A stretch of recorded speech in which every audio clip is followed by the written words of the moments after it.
Hello friends. About 70% of the friends who watch my videos are not subscribed, and I would be really happy if you do so.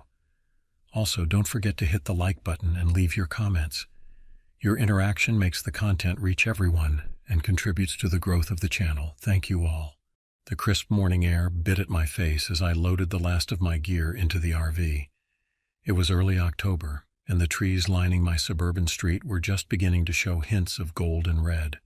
My name is Lewis Carpenter, and at 35 I thought I had my life pretty well figured out. That was until 3 months ago when my dad passed away unexpectedly. Dad and I had always been close. He was the one who taught me to appreciate the great outdoors, to find solace in the whisper of wind through leaves and the gentle gurgle of a forest stream. When he died, it felt like a part of me went with him. The grief counselor suggested I take some time for myself to process and heal. That's how I found myself planning this solo camping trip in the forests of West Virginia. Well, not entirely solo. My loyal companion Bailey, a golden retriever with more gray around her muzzle than gold these days, sat in the passenger seat, her tail thumping against the upholstery in excitement. She seemed to sense the adventure ahead, her brown eyes bright with anticipation. As I pulled out of the driveway, I caught a glimpse of Mrs. Henderson, my elderly neighbor, waving from her porch. I waved back, feeling a pang of guilt. She had offered to look after Bailey while I was gone, concerned about me heading into the wilderness alone. But I needed this. I needed the solitude, the connection with nature that had always brought me peace. The drive from Pittsburgh to the outskirts of Monongahela National Forest took about 4 hours. As the urban sprawl gave way to rolling hills and then to the dense primeval forest, I felt the tension in my shoulders begin to ease. This was what I needed, a chance to reset, to find myself again in the vastness of nature. I had chosen a remote spot, well off the beaten path. The website I found it on advertised true wilderness experience and complete isolation. Perfect, I had thought. No cell signal, no Wi-Fi, no distractions, just me, Bailey, and the forest. As I turned off the main road onto a narrow, unpaved track, Bailey perked up, her nose pressed against the window. The trees closed in around us, branches scraping against the sides of the RV. The farther we went, the more I felt like we were traveling back in time, leaving the modern world behind. After about 30 minutes of careful navigation through the increasingly challenging terrain, we emerged into a small clearing. A babbling creek ran along one edge, and the trees opened up just enough to let in dappled sunlight. It was perfect. I parked the RV and stepped out, taking a deep breath of the pine-scented air. Bailey bounded out after me, her tail wagging furiously as she sniffed around the clearing. I couldn't help but smile at her enthusiasm. "Well, girl," I said, patting her head, "looks like we found our spot." I spent the next hour setting up camp, extending the RV's awning and setting out a couple of folding chairs. As I worked, I couldn't shake the feeling that I was being watched. Every so often, I'd glance up at the tree line, half expecting to see someone or something staring back. But there was nothing there, just the wind rustling through the leaves. Once everything was set up, I decided to take a short hike before dinner. I grabbed my backpack, made sure I had water and snacks, and called Bailey to my side. As we set off into the woods, I felt a sense of excitement mixed with a strange unease. The forest was beautiful, ancient trees towering overhead, their branches forming a cathedral-like canopy. Shafts of late-afternoon sunlight broke through here and there, illuminating patches of vibrant moss and delicate ferns. We walked for about an hour, Bailey trotting ahead and occasionally circling back to check on me. The only sounds were our footsteps, the occasional bird call, and the distant murmur of running water. It was peaceful, yet there was an underlying tension I couldn't quite place. As the light began to fade, I decided it was time to head back. That's when I noticed Bailey's behavior change. She stopped suddenly, her ears pricked forward, nose twitching. A low growl rumbled in her throat. "What is it, girl?" I asked, scanning the area, but I couldn't see anything out of the ordinary. Bailey's growl intensified, and she took a step back, pressing against my legs. I felt a chill run down my spine. Something was wrong, but I couldn't tell what. The forest suddenly seemed darker, more oppressive. "Come on, Bailey," I said, trying to keep my voice steady. "Let's get back to the RV." We turned and started walking quickly back the way we had come. Bailey stayed close to my side, her body tense. Every snap of a twig, every rustle of leaves made me jump. I tried to tell myself I was being paranoid, that it was just the unfamiliarity of the place getting to me. But deep down I knew something wasn't right. As we neared the clearing where we had set up camp, I breathed a sigh of relief at the sight of the RV.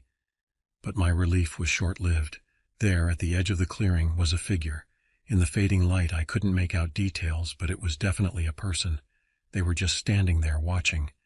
I froze, my heart pounding. Bailey let out a series of sharp barks. The figure didn't move. "Hello?" I called out, my voice shaky. "Can I help you?" No response. The figure remained still for a moment longer, then turned and melted into the darkness of the forest. I rushed back to the RV, Bailey at my heels, and locked the door behind us. My hands were shaking as I drew the curtains and turned on all the lights. What had I just seen? Who was that person? And why were they watching us? As I sat there trying to calm my racing heart, I realized that this camping trip might not be the peaceful retreat I had hoped for. Little did I know, it was only the beginning of a nightmare that would push me to my limits and change my life forever. The night passed fitfully. Every creak of the RV, every whisper of wind outside had me sitting bolt upright, peering through the curtains into the darkness. Bailey was restless too, pacing back and forth, occasionally growling at nothing I could see. As the first light of dawn began to filter through the trees, I finally dozed off into an uneasy sleep. When I woke a few hours later, the clearing was bathed in soft morning light. In the daylight, last night's fears seemed almost silly. Surely I had imagined the figure at the edge of the clearing. It must have been a trick of the light, my grief-stricken mind playing tricks on me. I made myself a strong cup of coffee and stepped outside, taking a deep breath of the cool morning air. Bailey bounded out after me, seemingly having forgotten her unease from the night before. As she sniffed around the campsite, I surveyed the clearing. Everything looked normal. There were no footprints, no signs that anyone had been there. Feeling somewhat reassured, I decided to stick to my original plan. I was here to connect with nature, to find some peace, and I wasn't going to let one strange experience ruin that. After a quick breakfast, I packed a day bag and set off with Bailey to explore more of the surrounding forest. The morning was beautiful. Sunlight streamed through the canopy, creating dappled patterns on the forest floor. Birds called to each other in the treetops, and a gentle breeze carried the scent of pine and damp earth. As we walked, I felt the tension from the night before slowly ebbing away. We had been hiking for about 2 hours when we came across a small, crystal-clear stream. I decided it was a perfect spot for a break. While Bailey lapped at the cool water, I sat on a moss-covered log and pulled out my map. According to the topography, there was a small lake about an hour's hike further in. I thought it might be a good spot for some afternoon fishing. As I was studying the map, Bailey suddenly lifted her head from the stream. Her ears pricked forward. A low growl rumbled in her throat. "What is it, girl?" I asked, immediately on alert. That's when I heard it, a faint cry, almost like a moan carried on the wind. It was so quiet I thought I might have imagined it, but Bailey's reaction told me otherwise. The sound came again, louder this time. It was definitely human. My heart started racing. Someone was out there, and they sounded like they were in trouble. Despite my lingering fear from the night before, I knew I had to investigate. I couldn't leave someone in distress. "Come on, Bailey," I said, stuffing the map back into my pack. "Let's go see what's happening." We moved in the direction of the sound, Bailey leading the way with her nose to the ground. As we got closer, the cries became clearer. It was a man's voice, filled with pain and fear. We pushed through a dense thicket and suddenly found ourselves at the edge of a small clearing. What I saw there made my blood run cold. A man lay on the ground, his clothes torn and bloody. He was trying to drag himself across the clearing, leaving a trail of blood behind him. His face was pale and contorted with pain. "Oh my God," I breathed, rushing towards him. "Sir, are you all right? What happened?" As I got closer, I could see the extent of his injuries. There were deep gashes on his legs and arms, as if he'd been attacked by a wild animal. But something about the wounds didn't look right for an animal attack. The man's eyes widened in fear when he saw me. He tried to speak, but only managed a hoarse whisper. They're coming, he gasped. You have to get out of here. Who's coming? I asked, kneeling beside him and pulling out my first aid kit. What happened to you? He grabbed my arm with surprising strength, his eyes wild with terror. The hunters, he said. They're not normal. They hunt people, for sport. A chill ran down my spine. Hunters? Hunting people? It sounded insane, but the man's injuries and his genuine terror told me he wasn't making this up. We need to get you out of here, I said, trying to keep my voice calm. Can you walk? He shook his head weakly. Too late for me, he whispered. You need to run, now. Before I could respond, Bailey started growling, her hackles raised. I looked up and felt my heart stop. At the edge of the clearing stood 3 men. They were dressed in camouflage, and each held a rifle. But what terrified me most were their eyes, cold, emotionless, like sharks. One of them smiled, a cruel twist of his lips. Well, he said, his voice chillingly calm, looks like we've got ourselves a twofer today, boys. In that moment I realized that my camping trip had turned into something far more sinister. This was no longer about finding peace or dealing with grief. This was about survival.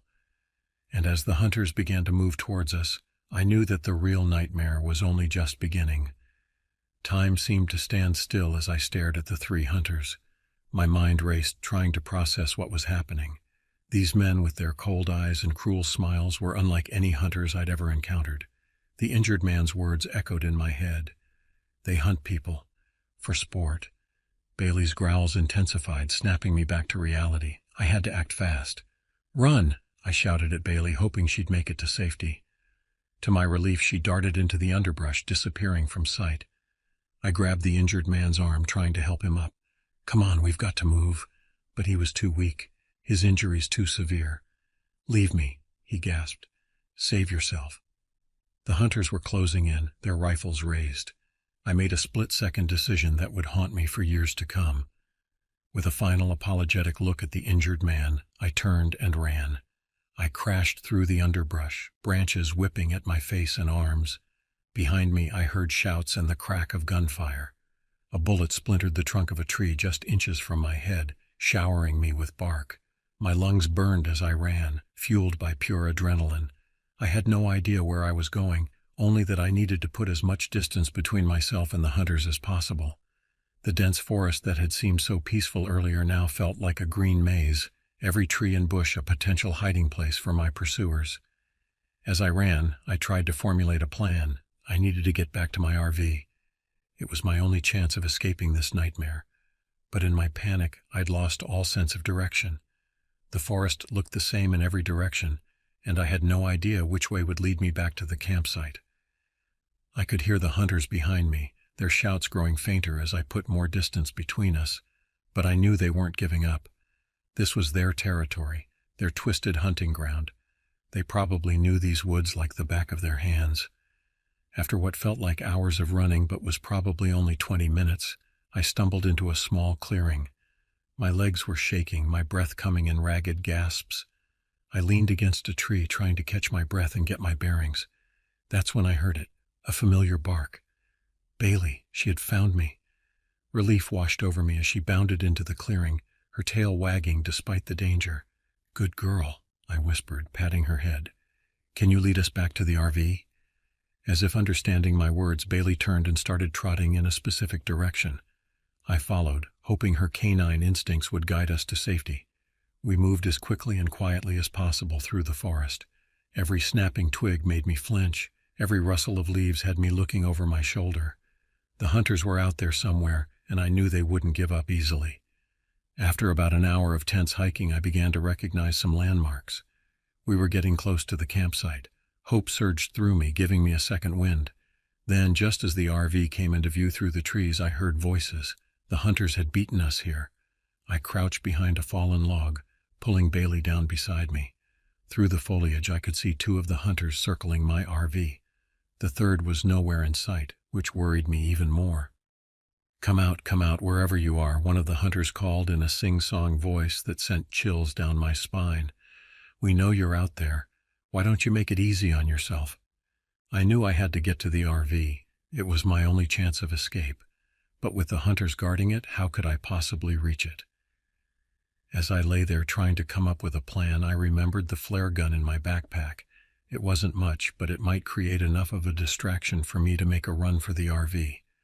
With shaking hands, I pulled out the flare gun and loaded it. I took a deep breath, steeling myself for what I was about to do. "Bailey," I whispered, "when I fire this, I need you to run to the RV. Can you do that, girl?" She looked at me with those intelligent brown eyes, and I swear she understood. I pointed the flare gun high into the air and pulled the trigger. The flare shot up with a loud hiss, exploding in a burst of red light above the clearing. The hunters shouted in surprise, momentarily distracted. "Now, Bailey, go!" I yelled. Bailey took off like a shot, racing towards the RV. I was right behind her, my legs pumping furiously. The hunters quickly realized what was happening and opened fire. Bullets whizzed past me, thudding into trees and kicking up dirt at my feet. I reached the RV just as Bailey jumped inside through the open door. I dove in after her, slamming the door shut and locking it.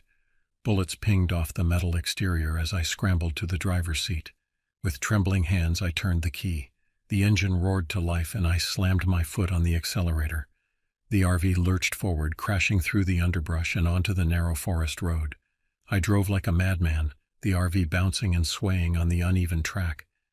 In the rearview mirror, I could see the hunters running after us, but they were quickly falling behind. Just as I started to think we might make it, a figure stepped out onto the road ahead. It was the third hunter, rifle raised and aimed directly at me through the windshield. Time seemed to slow down. I had a split second to make a decision: swerve and risk flipping the RV, or keep going and hope the hunter would dive out of the way. I chose to keep going. The hunter's eyes widened as he realized I wasn't stopping. At the last moment, he leapt to the side. The RV clipped him as it passed, sending him spinning into the underbrush. I didn't slow down. I kept driving, my knuckles white on the steering wheel, until the forest began to thin out and I finally reached the main road. Only then did I allow myself to breathe. We had made it. We were alive. I drove for hours, not stopping until we reached the outskirts of a small town. My hands were shaking so badly I could barely put the RV in park. Bailey whined softly, sensing my distress. I stumbled out of the RV and into the nearest store, a small gas station. The attendant looked alarmed at my appearance. I must have looked a mess, covered in dirt and scratches, wild-eyed with fear. "Please," I gasped, "I need to use your phone. I need to call the police." The next few hours were a blur. Police cars and ambulances arrived. I was questioned extensively, first at the gas station and then at the local police station. I told them everything about the injured man in the forest, about the hunters, about our narrow escape. At first, the officers seemed skeptical. It was a fantastical story, after all. But as more details emerged, their demeanor changed. "We've had reports," one officer told me gravely, "hikers going missing in those woods. Strani zvuki nociu, but nothing concrete until now." They sent search parties into the forest, but found no trace of the injured man. The hunters' camp, when they finally located it, was abandoned. But what they found there chilled me to the bone: trophies. Not animal heads or antlers, but human belongings. Watches, wallets, pieces of clothing, each tagged and dated like prized specimens. The oldest dated back nearly 20 years. The case made national news. "Human hunters in West Virginia forests," the headline screamed. Families of missing hikers and campers came forward, hoping for closure. Some found it in the grisly evidence left behind by the hunters. Others were left to wonder about the fate of their loved ones. As for me, I struggled to return to normal life. The memories of that day haunted me. I'd wake up in cold sweats, imagining I could hear the hunters' voices calling out to me in the dark. Bailey became my constant companion, her presence a comforting reminder that I wasn't alone. Months passed. The police investigation continued, but the hunters were never found. It was as if they had vanished into the forest they knew so well. Part of me wondered if they were still out there, finding new hunting grounds, continuing their twisted game. I sought therapy to deal with the trauma. Slowly, I began to heal. I started to share my story, first in support groups for survivors of violence, then in wider forums. I wanted people to be aware of the dangers that could lurk in even the most beautiful places. A year after the incident, I received a call from the detective handling the case. They had identified the injured man I'd encountered in the forest. His name was Frank Delaney, a hiker who had gone missing 2 weeks before I found him. His family had been searching for him for years. "Your statement helped bring them closure," the detective told me. "They wanted to thank you for trying to help him, even at risk to your own life." Those words helped ease some of the guilt I'd been carrying. I hadn't abandoned Frank. I'd tried to save him, and in doing so, I'd brought his family some peace. As time passed, I found myself drawn back to the forests. Not the one where I'd had my terrifying encounter, but others. There was still peace to be found in nature, I discovered, if you approached it with respect and caution.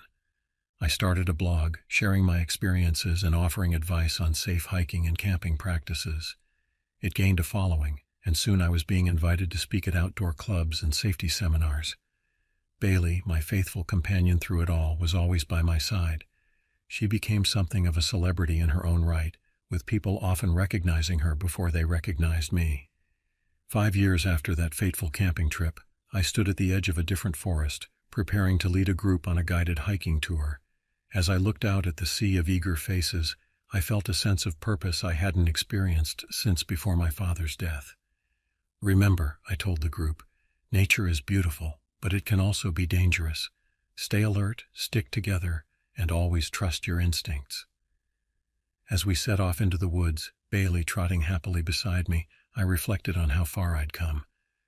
The hunters had changed my life, but they hadn't broken me. Instead, they'd given me a new mission, to help others find the beauty in nature while staying safe.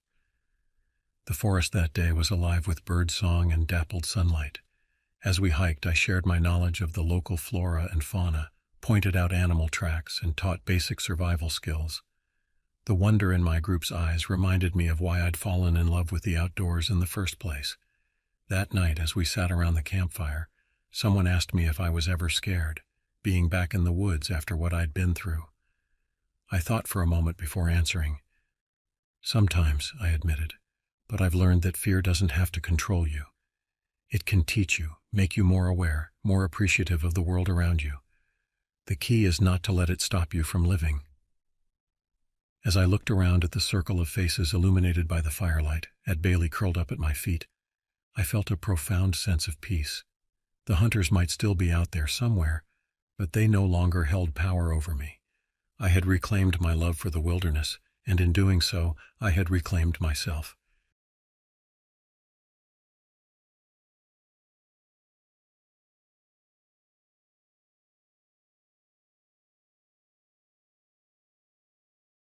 I never thought I'd be the kind of guy who needed to find himself in nature. But life has a way of throwing curveballs that leave you questioning everything you thought you knew. My name is Nick Ventura, and 6 months ago, I was a successful marketing executive living in New York City. I had the corner office, the designer suits, and a relationship I thought would last forever. Then, in the span of a week, it all came crashing down. The company I dedicated a decade of my life to was acquired by a larger firm, and my position became redundant. My girlfriend Sarah decided this was the perfect time to tell me she'd been having second thoughts about our relationship for months. Just like that, the carefully constructed facade of my life crumbled. For weeks I wandered through my days in a daze, barely leaving my apartment except to walk my loyal golden retriever buddy. He was the one constant in my life, always there with a wagging tail and a slobbery kiss, no matter how bad things got. It was during one of these walks in Central Park that the idea hit me. I needed to get away, far away from the noise, the crowds, and the constant reminders of my former life. I remembered a conversation I'd had years ago with a colleague who swore by his annual solo camping trips in the Adirondacks. At the time, I'd laughed it off as something only die-hard outdoorsmen did. Now, the idea of being alone in nature with only Buddy for company seemed like exactly what I needed. The decision made, I threw myself into planning with the same intensity I once reserved for pitching new clients. I rented an RV, stocked up on camping supplies I barely knew how to use, and plotted a route to a remote campsite deep in the Adirondack Mountains. As I packed the last of our supplies into the RV, Buddy dancing excitedly around my feet, I felt a glimmer of hope for the first time in months. Little did I know, This trip meant to heal my wounded spirit, would test every ounce of strength and courage I possessed. The morning of our departure dawned crisp and clear, a perfect late September day. I loaded Buddy into the passenger seat of the rented RV, his tongue lolling out in anticipation of the adventure ahead. As we pulled away from my apartment building, I cast one last glance at the towering skyscrapers of Manhattan. For the next week, my world would be forests, lakes, and open skies. The drive north was uneventful, the concrete jungle gradually giving way to rolling hills and dense forests. I'd chosen a campsite well off the beaten path, hoping for true solitude. As we turned onto increasingly narrow and winding roads, I couldn't shake a growing sense of both excitement and trepidation. This was so far out of my comfort zone, it might as well have been another planet. 5 hours after leaving the city, we arrived at the entrance to the state forest where I'd reserved our spot. The ranger at the check-in station eyed me and my shiny new camping gear with a mixture of amusement and concern. "First time out here, city boy?" he asked, a hint of a smile playing at the corners of his mouth. I nodded, feeling a bit sheepish. "That obvious, huh?" He chuckled, handing me a map of the area. "Just remember, nature doesn't care how many degrees you've got or how much your watch costs. Respect her and you'll be fine." His expression turned more serious. "Make sure you store your food properly. We've had some bear activity in the area lately." I swallowed hard, suddenly very aware of how unprepared I might be for this adventure. But as I looked over at Buddy, his tail thumping against the seat in excitement, I steeled my resolve. We needed this. I needed this. "Thanks for the advice," I said, taking the map. "We'll be careful." As we drove deeper into the forest, the canopy of trees overhead grew denser, dappling the road with shifting patterns of sunlight and shadow. The air coming through the open windows was crisp and clean, carrying the scent of pine and damp earth. For the first time in months, I felt the tension in my shoulders start to ease. An hour later, we finally reached our designated campsite. It was everything I'd hoped for, a small clearing nestled between towering pines, with a pristine lake shimmering in the distance. As soon as I opened the RV door, Buddy bounded out, his nose to the ground as he explored every inch of our new territory. I took a deep breath, filling my lungs with the pure mountain air. The only sounds were the rustling of leaves in the breeze and the occasional bird call. No honking horns, no sirens, no constant hum of a city that never sleeps. For a moment I closed my eyes, letting the peace of the place wash over me. Then, remembering the ranger's warnings, I set about making camp. I fumbled with the awning on the RV, eventually managing to extend it. Next came the portable fire pit, which I placed a safe distance from the vehicle. As the afternoon wore on, I arranged our campsite, feeling a small sense of accomplishment with each task completed. By the time the sun began to dip towards the horizon, painting the sky in brilliant oranges and pinks, I had a respectable little camp set up. Buddy and I sat in folding chairs by the newly lit fire, a can of beer in my hand, and a stick for him to chew on. As the first stars began to twinkle overhead, I felt a peace I hadn't known in years. "You know, Buddy," I said, scratching behind his ears, "I think we might just make it through this camping thing after all." Little did I know, our real adventure was about to begin. The next morning I awoke to the sound of birdsong and the gentle lapping of waves on the nearby lake shore. For a moment I was disoriented, the unfamiliar surroundings of the RV confusing my sleep-addled brain. Then the events of the previous day came flooding back, and with them a sense of calm anticipation for the day ahead. Buddy was already awake, his wet nose nudging my hand hanging off the small bed. All right, I chuckled. "I'm up. Let's go explore, shall we?" After a quick breakfast of instant coffee and granola bars, city boy indeed, Buddy and I set out to explore our surroundings. The morning air was crisp, carrying the earthy scent of damp leaves and pine. Dew clung to every surface, sparkling like diamonds in the early sunlight. We followed a narrow trail that wound its way down to the lake shore. The water was mirror smooth, perfectly reflecting the surrounding trees and mountains. I found a flat rock near the water's edge and sat down, Buddy settling at my feet. For the first time in months, my mind was quiet. No racing thoughts about work deadlines or relationship woes, just the sound of the gentle breeze and the occasional splash of a fish jumping in the lake. As the morning wore on, we hiked further into the surrounding forest. I marveled at the towering pines, some of which must have been hundreds of years old. Buddy darted here and there, nose to the ground, tail wagging furiously as he investigated every new smell. Around midday, we came across a small clearing carpeted with wild blueberries. I laughed as Buddy eagerly nosed through the bushes, his muzzle quickly staining purple. I picked a handful for myself, savoring the burst of tart sweetness on my tongue. As we made our way back to camp, I felt a profound sense of contentment settling over me.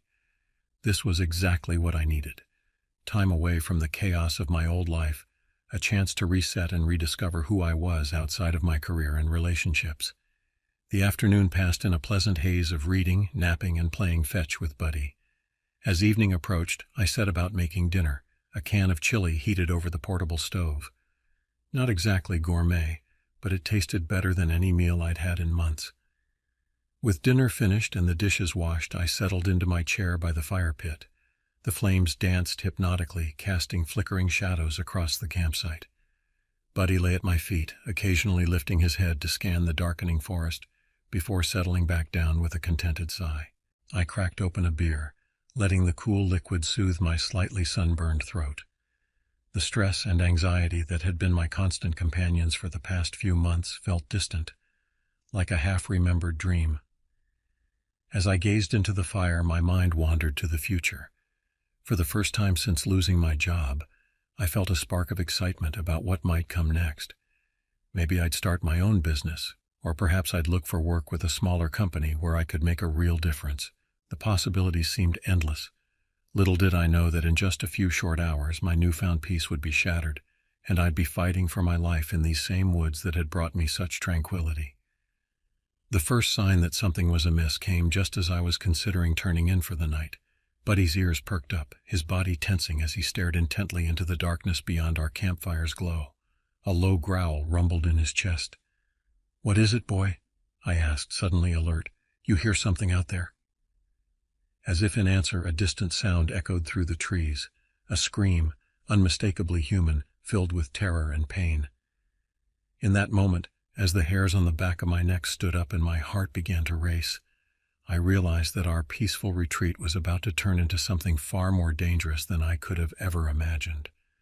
The scream hung in the air, seeming to echo off the surrounding mountains. For a moment I sat frozen, unable to process what I'd just heard. It couldn't be real, could it? Maybe it was just an animal, or the wind playing tricks on my city-trained ears.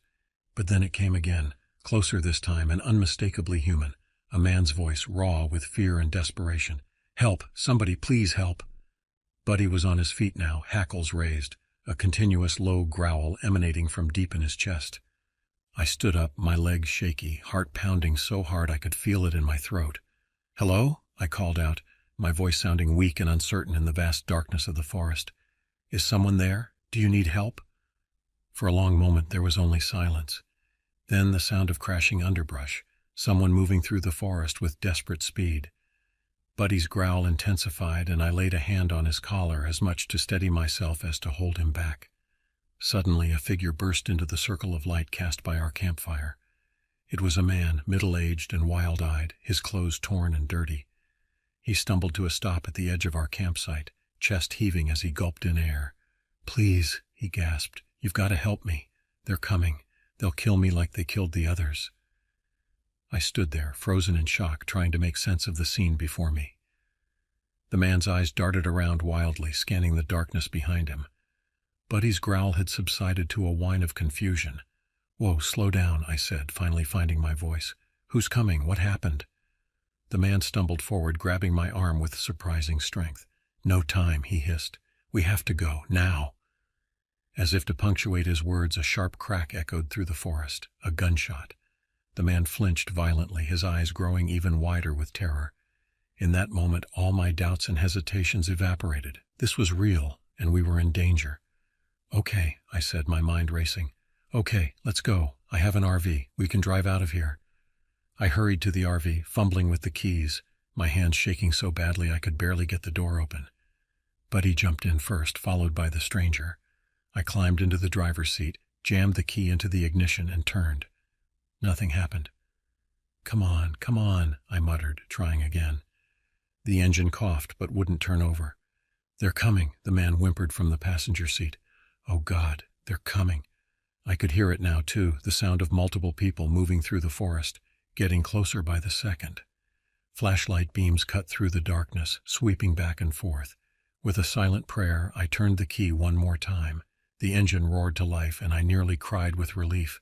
I threw the RV into drive and stomped on the gas pedal. We lurched forward, tires spinning on the soft ground before finally finding purchase. Tree branches scraped against the sides of the vehicle as I maneuvered out of the campsite and onto the narrow access road. In the rearview mirror, I caught a glimpse of several dark figures emerging from the tree line, illuminated briefly by our taillights. Then we were around a bend, the dense forest swallowing us up. I drove as fast as I dared on the winding forest road, every curve and bump sending a jolt of adrenaline through my system. Beside me, the stranger had his eyes squeezed shut, mumbling something under his breath. In the back, Buddy paced nervously, whining softly. "What's your name?" I asked, desperate to break the tension. Jeremy," he stuttered. "Jeremy Cole." "I'm Nick," I said, eyes darting between the road ahead and the rearview mirror. "What the hell is going on, Jeremy? Who were those people?" Jeremy shook his head, his eyes still closed. "I don't know. We were just camping, me and my friends. They came out of nowhere, tied us up, started killing us one by one." A chill ran down my spine. "Killing you? Why? I don't know." Jeremy's voice rose to a shout. "They didn't say anything, just started hurting people. I managed to get loose, to run, but they were right behind me." I gripped the steering wheel tighter, knuckles turning white. This was insane. Things like this didn't happen in real life, did they? But the terror in Jeremy's voice, the gunshot we'd heard, it was all too real. "We need to get to the ranger station," I said, trying to keep my voice steady. "They'll have a phone. We can call for help." Jeremy nodded mutely, finally opening his eyes to stare at the road ahead. We drove in tense silence for what felt like hours, but was probably only 20 minutes. Every sound made me flinch. Was that just the wind? Or were our pursuers somehow gaining on us? Finally, we rounded a bend, and I saw the welcome sight of the ranger station, a small log cabin with a single light burning in the window. I pulled up in front, tires skidding on the gravel. "Stay here," I told Jeremy. "I'll go get help." I jumped out of the RV and ran to the station door, pounding on it with both fists. "Hello, is anyone there? We need help." After a moment that felt like an eternity, the door opened. The same ranger who had checked us in earlier stood there, looking confused and a little annoyed. "What's all this racket about?" he started to say, but I cut him off. "Please, you have to help us. There are men in the forest. They're killing people. We need to call the police." The ranger's expression changed from annoyance to concern. He ushered me inside, reaching for the radio on his desk. As he called for backup, I glanced out the window at the RV. Jeremy sat in the passenger seat, his face pale in the dim light. Buddy stood alert in the back, watching the surrounding forest. I allowed myself a small sigh of relief. We were safe, at least for now. But as I turned back to the ranger, I couldn't shake the feeling that our ordeal was far from over. Little did I know the night's terrors were only beginning. The next hour passed in a blur of activity. More rangers arrived, followed by state police. Jeremy and I gave our statements recounting the terrifying events of the night. As I spoke, the reality of what had happened began to sink in, leaving me feeling shaken and vulnerable. The police questioned Jeremy more intensively, pressing for details about his friends and their campsite. As he described the attack, his voice trembled, and I could see the haunted look in his eyes. It was clear he was reliving the trauma with every word. "We need to get a search party out there immediately," one of the officers said, his face grim. "If there are other survivors, every minute counts." As they organized the search, I sat on a bench outside the ranger station, Buddy's head resting on my knee. The adrenaline was wearing off, leaving me feeling drained and slightly nauseous. Jeremy paced nearby, chain-smoking cigarettes with shaking hands. "I can't believe this is happening," I muttered, more to myself than anyone else. Jeremy paused his pacing, looking at me with red-rimmed eyes. "I'm sorry," he said, his voice hoarse. "I never meant to drag you into this. You saved my life back there." Before I could respond, a commotion near the tree line caught our attention. 2 rangers emerged from the forest supporting a third person between them. It was a woman, her clothes torn and dirty, her face streaked with tears and blood. Jeremy's cigarette fell from his limp fingers. "Lisa," he whispered, then louder, "Lisa." He ran toward her and she looked up at the sound of his voice. "Jeremy," she cried, breaking away from the rangers to throw herself into his arms. They clung to each other, both sobbing with relief. I watched the reunion with a mixture of relief and unease. While I was glad to see another survivor, Lisa's appearance raised more questions. How many more people were out there, either hiding from their attackers or, worse? As the night wore on, more survivors were found, each with their own harrowing tale of escape. But for every person brought safely to the ranger station, there were others who hadn't been so lucky. The police spoke in hushed tones about bodies found in the forest, lives cut brutally short. By dawn, a clearer picture had emerged, though it was no less horrifying for its clarity. A group of campers, including Jeremy and Lisa, had been targeted by what appeared to be a well-organized group of assailants. The motive remained unclear. Robbery seemed too simple an explanation for the level of violence described by the survivors. As the first rays of sunlight began to paint the sky, I stood at the edge of the ranger station's parking lot, Buddy by my side, watching the flurry of activity. Police cars and ambulances came and went, while teams of searchers continued to comb the forest. A detective approached me, his face haggard from the long night. "Mr. Ventura," he said, "I know you've been through a lot, but I need to ask you to stick around for a while longer. We may have more questions as we piece this thing together." I nodded, too tired to argue. As he walked away, I couldn't help but think about how differently this trip had turned out from what I'd planned. I'd come to the Adirondacks seeking peace and solitude, a chance to heal and find myself. Instead, I'd been thrust into a nightmare that seemed to belong more in a horror movie than in real life. Little did I know the true horror was yet to come. As the morning progressed, the ranger station transformed into a hub of frenetic activity. More law enforcement arrived, including FBI agents who set up a command center in the small building. The peaceful forest I had sought for solace now buzzed with the sounds of radios, raised voices, and the occasional helicopter flying overhead. I found myself moved to a small picnic area behind the station, along with the other survivors who weren't in immediate need of medical attention. We were a somber group, shell-shocked and exhausted. Jeremy and Lisa sat huddled together, speaking in low voices, while others stared blankly into the distance or dozed fitfully on benches.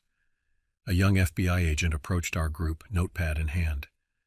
"I know you're all tired," she said, her voice gentle but firm, "but we need to go over your statements again. Any detail, no matter how small, could be crucial." As she spoke with each survivor, I couldn't help but overhear snippets of their stories. The details varied, but a common thread emerged. The attackers had seemed to appear out of nowhere, striking with ruthless efficiency. They wore dark clothing and masks, communicated with hand signals, and moved with military-like precision. When it was my turn to speak with the agent, I recounted my experience for what felt like the 100th time. As I spoke, a nagging thought that had been forming in the back of my mind finally crystallized.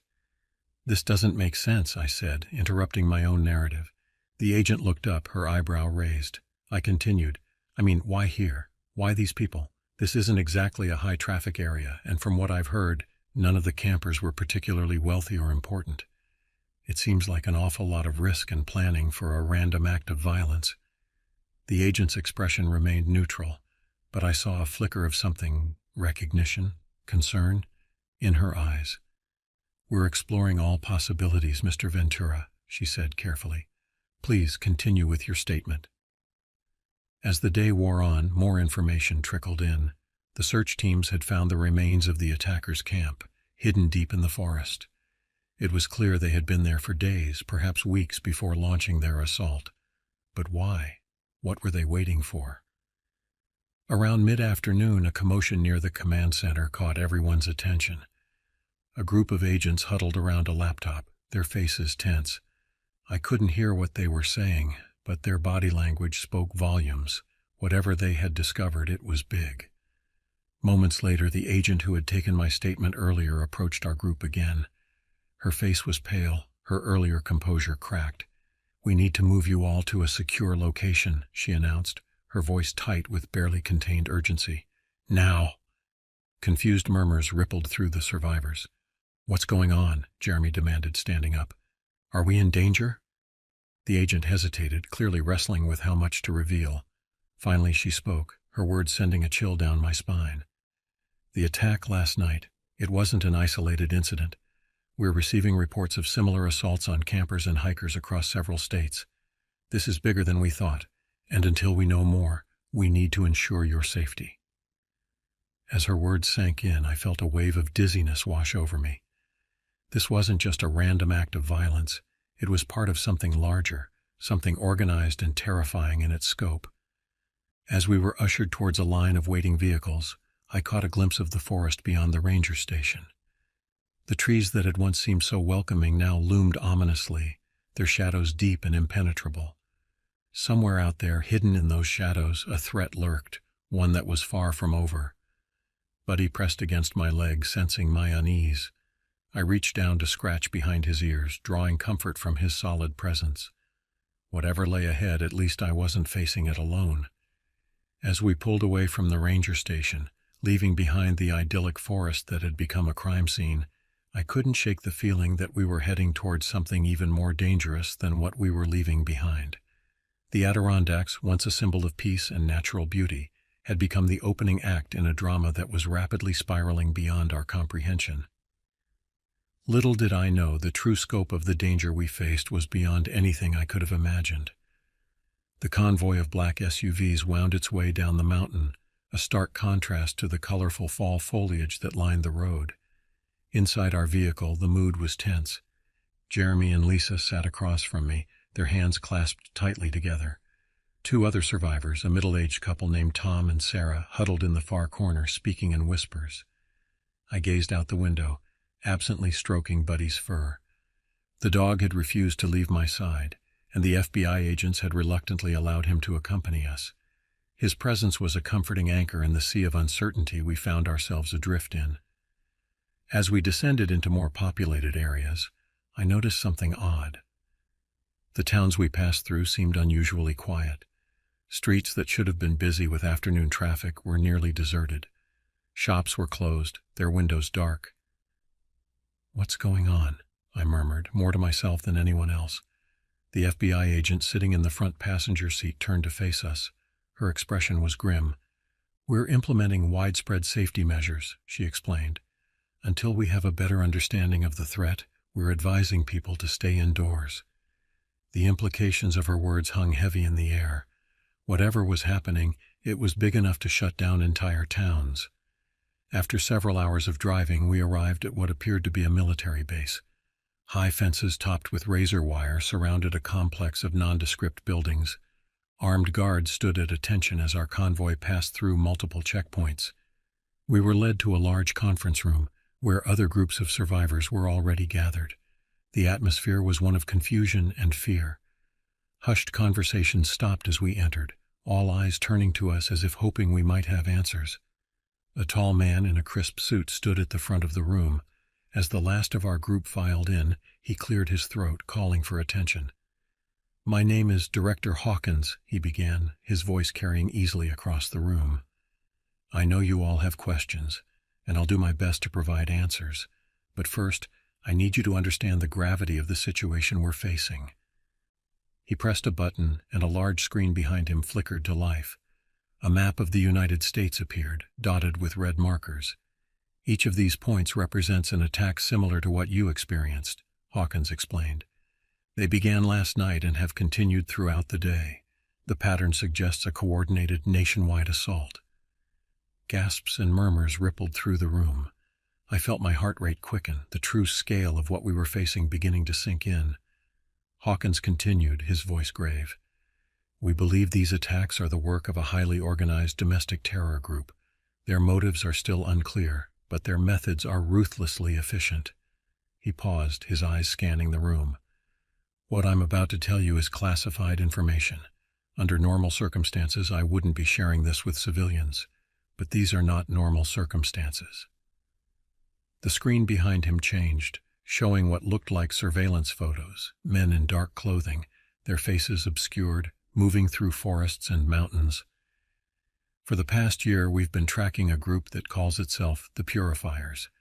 They espouse a twisted ideology that blends environmental extremism with apocalyptic beliefs. They see modern society as a cancer on the earth and believe that by eliminating large portions of the population, they can reset the natural order. A chill ran down my spine as I processed his words. The Purifiers. The name alone was chilling in its implications. Until now, they've limited themselves to small-scale vandalism and online propaganda. This coordinated attack represents a significant escalation. We believe it's just the first phase of a larger plan. The room erupted in a cacophony of voices. Fear, anger, and disbelief mingled in the air. I sat in stunned silence, trying to wrap my mind around what I was hearing. Director Hawkins raised his hands, calling for quiet. I know this is a lot to take in, but you all play a crucial role in what happens next. As survivors, you may have seen or heard things that could help us prevent further attacks. We need your cooperation and your courage. As he spoke, I couldn't help but think back to my mundane problems from just days ago. The lost job, the failed relationship, they seemed trivial in comparison to the threat we now faced. I had come to the Adirondacks seeking a personal reset, only to find myself at the center of a plot to reset all of human civilization. The irony was not lost on me. As the briefing continued, with agents providing more details and fielding questions from the shell-shocked survivors, I found my mind racing. How had I gone from a simple camping trip to being embroiled in a national security crisis? More importantly, what could I, a former marketing executive with no special skills or training, possibly do to help?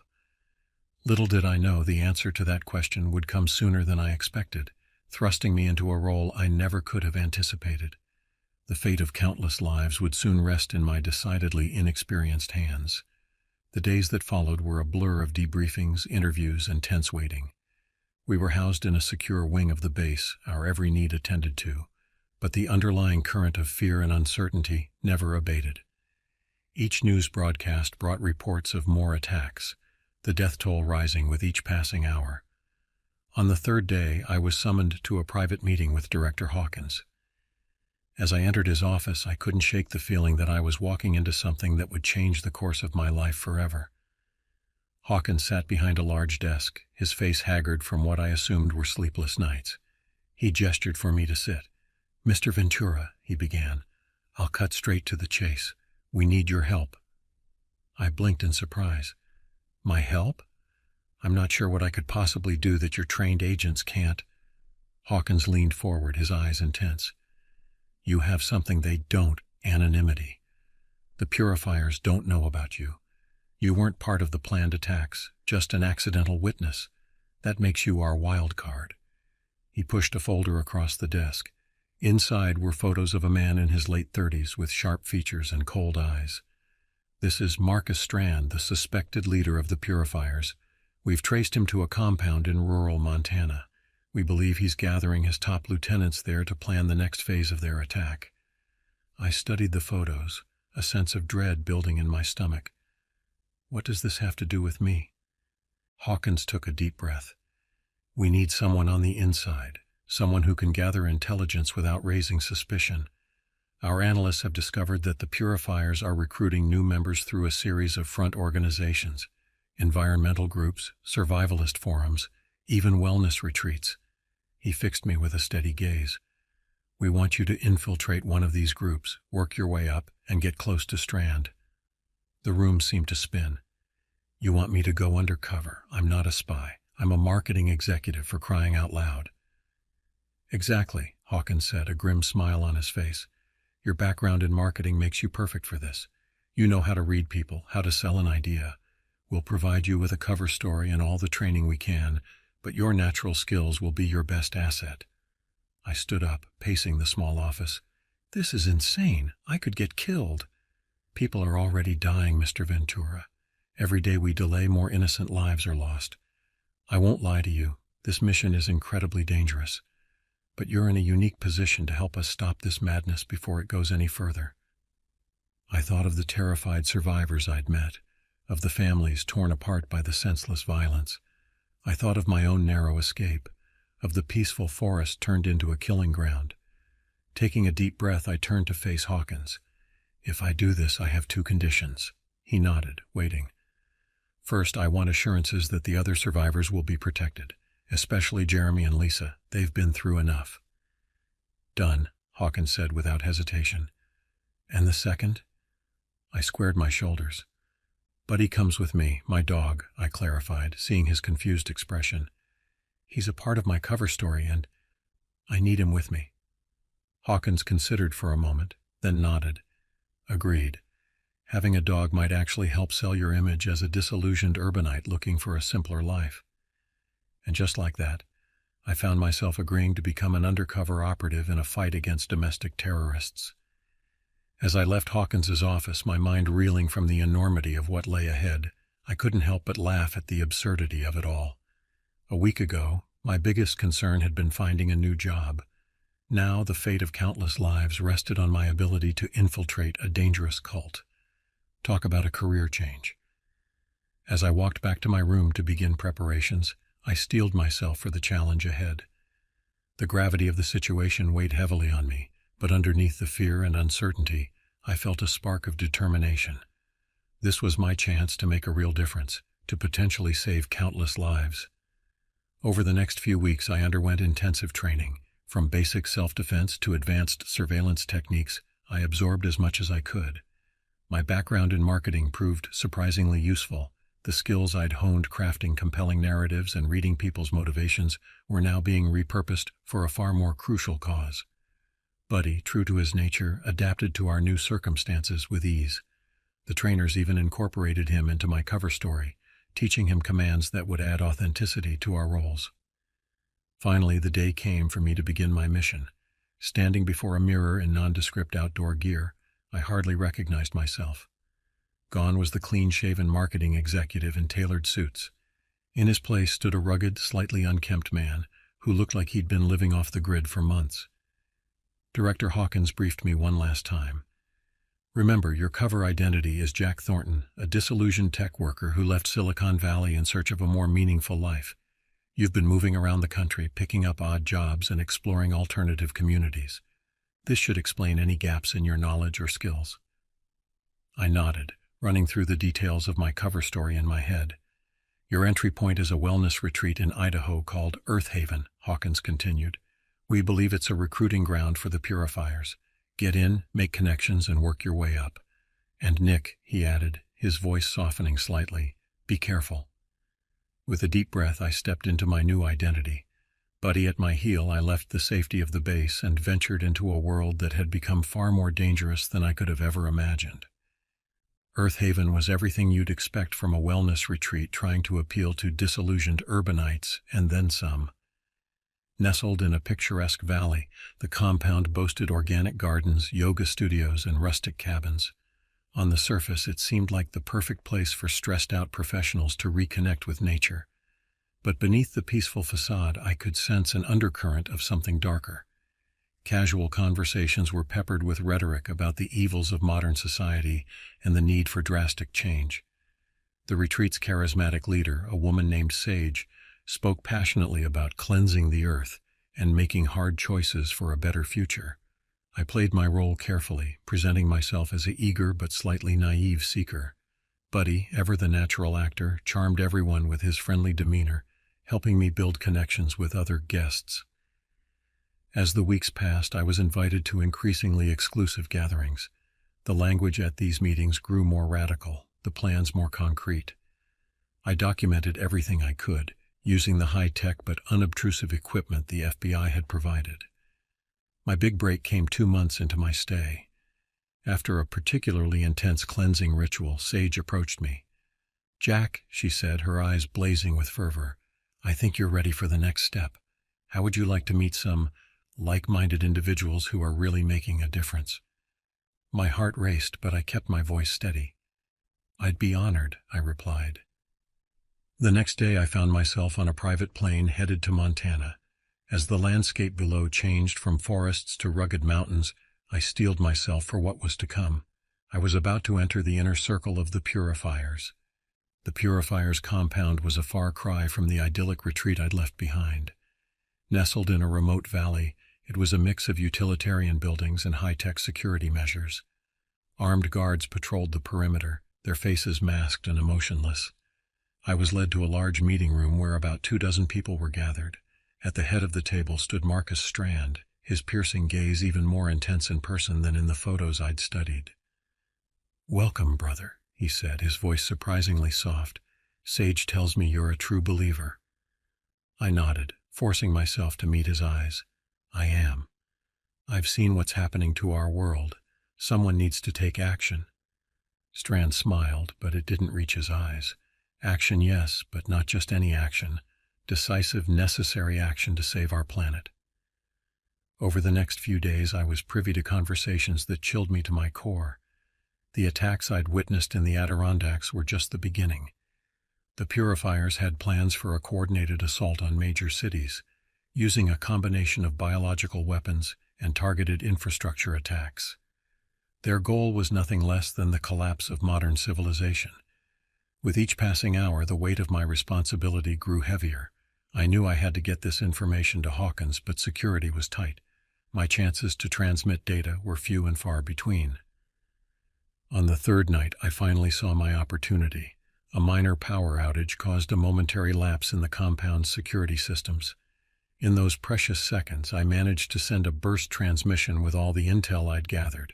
But as I finished the transmission, a hand clamped down on my shoulder. I turned to find Strand standing behind me, his face a mask of cold fury. "I had such high hopes for you, Jack," he said, his voice dripping with disappointment. "Or should I say, Nick?" My cover blown, I knew I had only moments to act. With a quick command to Buddy, who had been my constant companion and secret weapon, I sprang into action. Buddy lunged at Strand, giving me the distraction I needed. I bolted from the room, alarms blaring around me. The compound erupted into chaos as I ran, Buddy at my heels, guards in hot pursuit. Using every bit of training I'd received, I fought and maneuvered my way through the compound. But I was outnumbered and outgunned. Just as it seemed I was about to be overwhelmed, the sky filled with the sound of helicopters. The FBI had received my transmission and moved in force. As agents rappelled from choppers and burst through gates, I found myself in the middle of a war zone. In the chaos, I spotted Strand making a break for a hidden bunker. Without thinking, I gave chase, Buddy right beside me. We cornered him in an underground room filled with servers, the nerve center of the Purifier's operation. Strand turned to face me, a detonator in his hand. "You think you've won?" he snarled. "I can destroy everything with the push of a button. All our plans, all the evidence gone." I tensed, ready to spring. "It's over, Strand. There's no way out." For a moment we stood frozen in a deadly standoff. Then several things happened at once. Strand's finger moved towards the detonator. Buddy launched himself forward with a growl, and I threw myself at Strand, wrestling for control of the device. We grappled, the fate of countless lives hanging in the balance. With a final surge of strength, I managed to wrench the detonator from his grasp. Buddy pinned him down as FBI agents flooded the room. As Strand was led away in handcuffs, Director Hawkins approached me, his face a mix of relief and admiration. "You did it, Nick," he said, clasping my shoulder. "We've rounded up the leadership and seized their plans. The threat has been neutralized." I sagged against the wall, the adrenaline leaving my body in a rush. Buddy pressed against my leg, his tail wagging slowly. We had done it. We had saved countless lives and stopped a plot that could have plunged the world into chaos.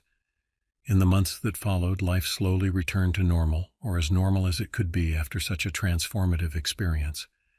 The Purifier's plot was dismantled, their members brought to justice.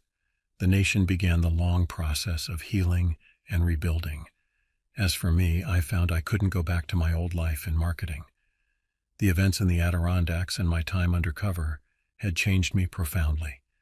With the support and guidance of Director Hawkins, I transitioned into a role as a consultant for the FBI, helping to identify and counter extremist groups. Buddy, hailed as a canine hero, enjoyed his retirement with plenty of treats and belly rubs. He remained my constant companion, a living reminder of the incredible journey we had shared. Sometimes, in quiet moments, I would think back to that fateful camping trip in the Adirondacks. I had gone seeking solitude and a chance to find myself. Instead, I had found a purpose greater than I could have ever imagined. As I stood on the porch of my new cabin, looking out over the same mountains that had once been the stage for such terror, I felt a deep sense of peace. The forest that had once seemed so threatening now stood as a testament to resilience and renewal. I had set out to reset my life and in the process had helped save countless others. It wasn't the journey I had planned, but it was one I would never regret. With Buddy by my side and a new sense of purpose in my heart, I was ready for whatever adventure life might bring next.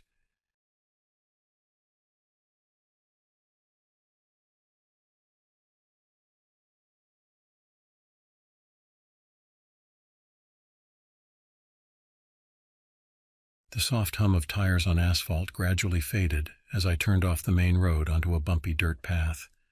The dense foliage of the Everglades National Park engulfed my RV, branches scraping against the sides as I navigated the narrow trail. It was late afternoon, and the sun was already beginning to dip below the tree line, casting long shadows across the marshy landscape. My name is Kalen Trevino, and I was about to embark on what I thought would be a routine solo camping trip. Little did I know that the next 48 hours would change my life forever. As I pulled into the remote campsite miles away from the main visitor center, a sense of unease settled over me. I'd been on countless solo trips before, always finding solace in the isolation of nature, away from the chaos of my daily life as a freelance writer in Miami. But something felt different this time. I parked my RV and stepped out into the humid air. The chirping of crickets and the distant call of birds filled the air, along with the musty scent of decaying vegetation that permeated the Everglades. I took a deep breath, trying to shake off the feeling of apprehension that had been building during my drive. "It's just nerves," I muttered to myself, running a hand through my short, dark hair. "You've done this 100 times before, Kalen. Get it together." I busied myself with setting up camp, unfolding my portable chair and setting up a small table outside the RV. As I worked, I couldn't help but notice how quiet it was. Usually the Everglades were teeming with life, but today it felt as if the swamp was holding its breath. As night fell, I retreated into my RV, locking the door behind me. I prepared a simple dinner of canned soup and crackers, eating at the small built-in table while scrolling through my phone. No signal, of course. I was truly cut off from the world out here. I tried to distract myself by reading, but the words blurred on the page as my mind wandered. Something about this trip felt off, but I couldn't put my finger on what it was. Eventually I gave up and turned in for the night, hoping that a good night's sleep would clear my head. Sleep, however, proved elusive. I tossed and turned, plagued by vivid dreams of dark water and shadowy figures. When I finally drifted off, it was a fitful, restless sleep. I awoke with a start, my heart pounding. The soft light of dawn was just beginning to filter through the RV's windows. Groggily, I checked my watch. 5:47 a.m. Much earlier than I usually woke up on these trips, but I knew trying to go back to sleep was pointless. I made a pot of strong coffee and stepped outside, inhaling the crisp morning air. The uneasy feeling from the night before had dissipated somewhat, replaced by a nervous excitement. Today I decided I would explore deeper into the Everglades than I ever had before. Little did I know this decision would lead me into the heart of a nightmare I could never have imagined. After a quick breakfast of instant oatmeal and another cup of coffee, I packed my backpack with essentials: water, energy bars, a first aid kit, insect repellent, and a detailed map of the area. I also included my camera, hoping to capture some of the unique flora and fauna of the Everglades. The sun was just peeking over the horizon as I set out, casting a golden glow over the misty swamp. The air was thick with humidity, and I could already feel sweat beading on my forehead. But the discomfort was worth it for the breathtaking beauty surrounding me. I followed a well-worn trail for the first hour, snapping photos of vibrant orchids and watchful herons. The Everglades were coming alive around me, the silence of the early morning giving way to a cacophony of bird calls and the occasional splash of water. It was then that I noticed something off the main path, a narrow, overgrown trail I hadn't seen before. My curiosity piqued, I decided to investigate. The path was barely visible, choked with vines and low-hanging branches that I had to push aside as I walked. The further I went, the quieter it became. The sounds of wildlife grew distant until all I could hear was my own breathing and the occasional rustle of leaves. The air grew thicker, almost oppressive, and the light seemed to dim despite the sun climbing higher in the sky. After about 20 minutes of navigating this hidden trail, I emerged into a small clearing, and there, nestled among the trees and half hidden by overgrown vegetation, stood an old cabin. My heart raced with excitement at the discovery. The cabin was small and dilapidated, its wooden walls weathered and gray with age. The windows were broken, and the roof sagged ominously. It looked like it hadn't been inhabited for years. I approached cautiously, my instincts warring between curiosity and caution. As I reached the porch, the old wooden boards creaked under my weight. I hesitated for a moment before pushing open the door, which groaned on rusty hinges. The interior of the cabin was dark and musty. Dust motes danced in the shafts of sunlight that managed to penetrate the grimy windows. Old, broken furniture was scattered about, a table with 3 legs, a sagging armchair, a bed frame without a mattress. As my eyes adjusted to the gloom, something on the rickety table caught my attention.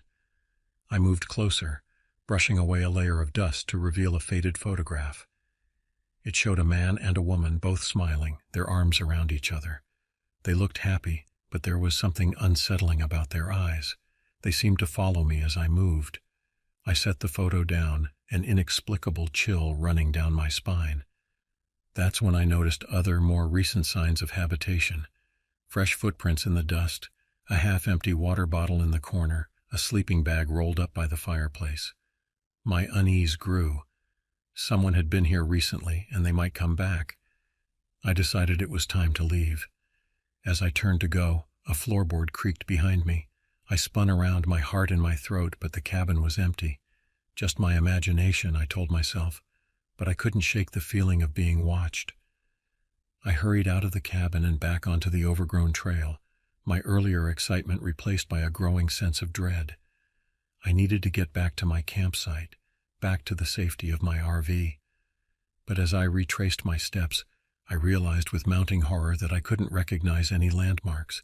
The trail seemed different somehow, twisting in unfamiliar ways. Had I taken a wrong turn? I tried to stay calm, pulling out my map and compass, but the thick canopy overhead made it impossible to get a clear reading. I was lost. As this realization sank in, I heard a twig snap somewhere behind me.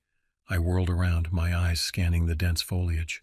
There was nothing there, but I could have sworn I saw a shadow move between the trees. Panic began to set in. I picked up my pace, no longer caring about following the trail, just desperate to find my way back to civilization. But with each step, the swamp seemed to close in around me, the air growing thicker, the shadows deeper. I didn't know it then, but my ordeal was just beginning. The Everglades held secrets darker than I could have imagined, and I was about to stumble right into the heart of them. I don't know how long I wandered through the swamp, pushing through dense vegetation and slogging through muddy patches.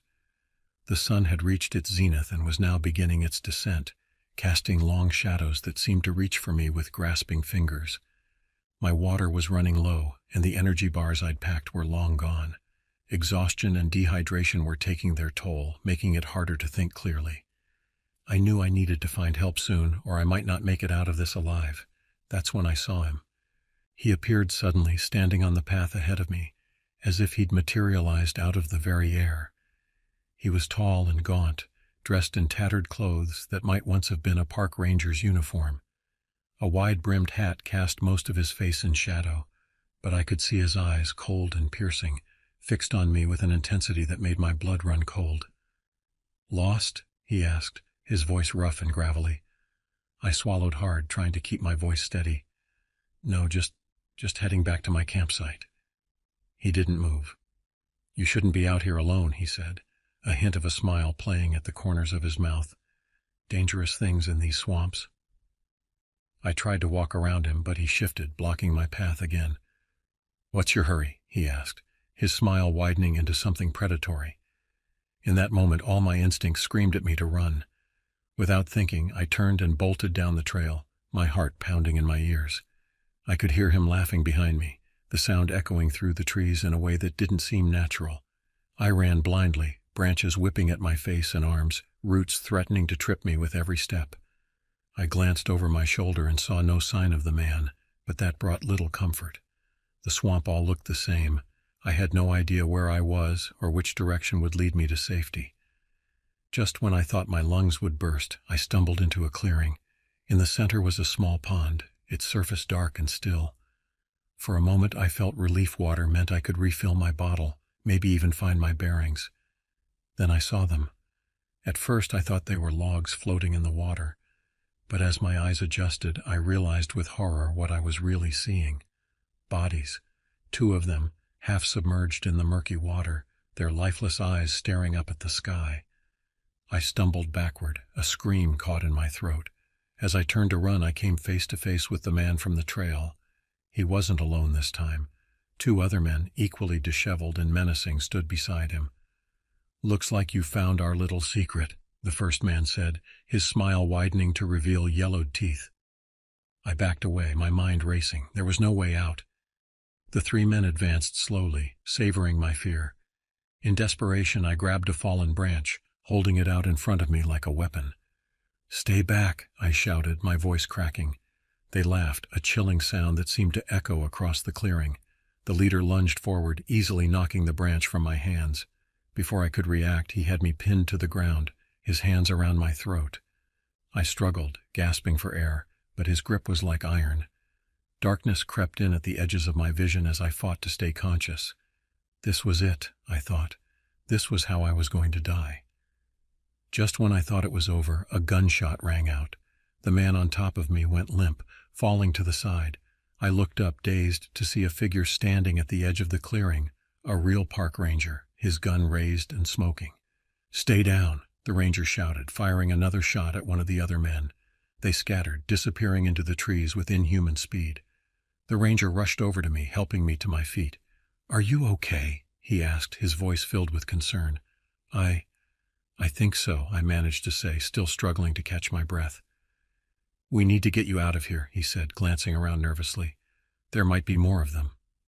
As he led me back towards what I hoped was civilization, I couldn't help but look back at the pond. The bodies were gone, as if they'd never been there at all. Had I imagined them? Or was there something even more sinister going on in these swamps? I didn't know it then, but my nightmare was far from over. The secrets of the Everglades ran deeper than I could have ever imagined, and I was now irrevocably entangled in them. The trek back to my campsite was a blur. The ranger, who introduced himself as Jack Hawkins, kept a vigilant watch as we navigated through the swamp. Every snapping twig or rustling leaf made me flinch, expecting to see those menacing figures emerging from the shadows. "We've had reports of strange occurrences in this area," Jack explained as we walked. "Hikers going missing, odd noises in the night, but nothing like this, nothing this organized." I nodded numbly, still trying to process what had happened. The image of those bodies in the pond kept flashing through my mind, along with the cold, dead eyes of the man who had attacked me. When we finally reached my campsite, I was shocked to see that it was untouched. My RV stood exactly as I had left it that morning, looking impossibly normal after the horrors I had experienced. Jack radioed for backup, and soon the quiet campsite was swarming with park rangers and local law enforcement. I recounted my story multiple times, each retelling making it feel more surreal. "We'll need you to come to the station to make a formal statement," one of the detectives told me. "But for now, try to get some rest. You're safe." Safe. The word felt hollow. How could I feel safe when those things were still out there? As night fell, Jack insisted on staying at the campsite to keep watch. I retreated into my RV, locking the door behind me. Despite my exhaustion, sleep eluded me. Every time I closed my eyes, I saw those lifeless bodies in the pond, felt the iron grip on my throat. The next few days passed in a haze of police interviews and sleepless nights. The authorities scoured the area where I had encountered the men, but found no trace of them or the bodies I had seen. The cabin I had discovered was located, but it showed no recent signs of habitation. "Are you sure about what you saw?" the detective asked me for what felt like the 100th time. Trauma can play tricks on the mind, you know. But I knew what I had seen. The terror had been real, the danger palpable. Yet with each passing day, with each skeptical look from the investigators, I began to doubt myself. Had it all been some sort of hallucination brought on by dehydration and fear? A week after the incident, I was finally allowed to leave. As I packed up my RV, preparing to return to the safety of Miami, Jack approached me. "I believe you," he said quietly, glancing around to make sure we weren't overheard. "There's something not right in these swamps, something that doesn't want to be found." He pressed a business card into my hand. "If you remember anything else, or if you ever need help, call me, day or night." I nodded, grateful for his support. As I drove away from the Everglades, watching the wild landscape recede in my rearview mirror, I felt a mix of relief and unease. I was leaving the danger behind, but I couldn't shake the feeling that this wasn't over. The Everglades had revealed a dark secret to me, one that defied explanation. And somehow I knew that secret wasn't done with me yet. Returning to my normal life in Miami proved more challenging than I had anticipated. The bustling city, once a source of inspiration for my writing, now felt overwhelming. Every crowded street made me anxious, every shadowy alley a potential hiding place for unseen threats. I threw myself into my work, taking on more freelance assignments than ever before. I told myself it was to make up for the time I'd lost during my ordeal, but deep down, I knew I was just trying to keep my mind occupied. The less I thought about what had happened in the Everglades, the better. But the memories refused to fade. They haunted my dreams, turning them into vivid nightmares that left me gasping for air in the middle of the night. I'd wake up, throat raw from screaming, the phantom sensation of hands around my neck. During the day, I'd catch glimpses of tall, gaunt figures out of the corner of my eye. But when I'd turn to look, there would be nothing there. Just ordinary people going about their lives, oblivious to the horrors that lurked in the wilderness just beyond the city limits. I tried to talk to friends about what had happened, but their reactions ranged from skepticism to outright disbelief. "You probably just got lost and panicked," one friend suggested. "The mind can play tricks on you when you're scared." But I knew what I had seen. The cold eyes of my attacker, the bodies in the pond. These weren't figments of my imagination. They were real, and the memory of them was slowly consuming me. Weeks turned into months. I stopped taking outdoor assignments, confining myself to the safety of my apartment. My writing suffered, becoming dark and paranoid. Editors who had once praised my vibrant descriptions of nature now sent back concerned emails about the disturbing tone of my work. It was during this dark period that I received an unexpected call. The gruff voice on the other end of the line was immediately recognizable. Jack Hawkins, the park ranger who had saved my life. "Kaylin," he said, his voice tight with urgency. "We need to talk. There have been more disappearances." My heart raced as Jack filled me in. 3 hikers had gone missing in the Everglades over the past month, all in the same general area where I had my encounter. Search parties had found no trace of them. "I've been doing some digging," Jack continued. "There's a pattern here, going back years. People vanishing without a trace. The higher-ups want to brush it off as gator attacks or people getting lost. But I know better, and so do you." I closed my eyes, memories of that terrifying day flooding back. "What do you want from me, Jack?" There was a pause on the other end of the line.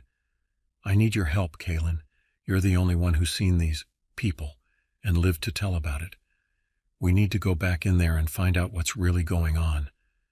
Every instinct screamed at me to refuse, to hang up the phone and pretend this conversation never happened. But a small part of me, the part that had been slowly dying since my return to Miami, stirred to life. Here was a chance to face my fears, to prove to myself and the world that I wasn't crazy. "When do we leave?" I heard myself say.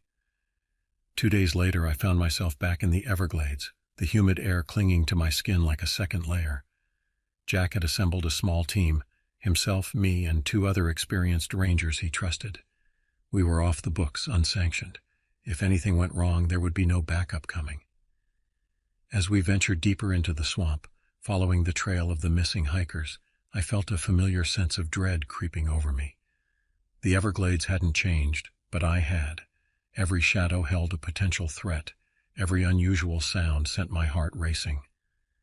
We set up camp as night fell, the darkness pressing in around our small circle of lamplight. As I sat by the fire, keeping watch while the others slept, I couldn't shake the feeling that we were being watched. A twig snapped in the darkness beyond our camp. I whirled around, flashlight in hand, its beam cutting through the night. For a split second I saw a pair of eyes reflecting the light, cold, inhuman eyes that I recognized all too well. Then they were gone, leaving me to wonder if I had imagined them. But deep down, I knew the truth. Whatever dwelled in the depths of the Everglades, whatever dark secret this place held, it was aware of us, and it was watching. As I settled back by the fire, my hand instinctively went to the satellite phone in my pocket, our only link to the outside world. I had a feeling we were going to need it. The real challenge lay ahead, and I couldn't help but wonder, had I made a terrible mistake in coming back here? The night wore on, and with each passing hour, the certainty grew. Our presence had not gone unnoticed. Whatever lurked in these swamps, human, animal, or something else entirely, knew we were here. And soon, very soon, we would come face to face with the true horrors of the Everglades. Dawn broke over the Everglades, the rising sun painting the sky in hues of pink and orange. Under different circumstances, I might have found it beautiful. But as our small group broke camp and prepared to move out, all I felt was a growing sense of foreboding. Jack laid out the plan over a meager breakfast of protein bars and lukewarm coffee. "We'll head towards the area where the latest disappearance occurred," he said, pointing to a spot on our map. "Keep your eyes open for anything unusual, disturbed vegetation, unexpected trails, any sign of human activity." We moved in silence, the only sounds the squelch of our boots in the mud and the occasional call of a distant bird. The humidity was oppressive, and within an hour we were all drenched in sweat. It was mid-morning when we found the first sign that something was amiss. Jack, who was leading our group, suddenly held up a hand, signaling us to stop. He crouched down, examining something on the ground. "Footprints," he said quietly. "Recent. And they're not from any of the standard-issue boots our rangers wear." I peered over his shoulder.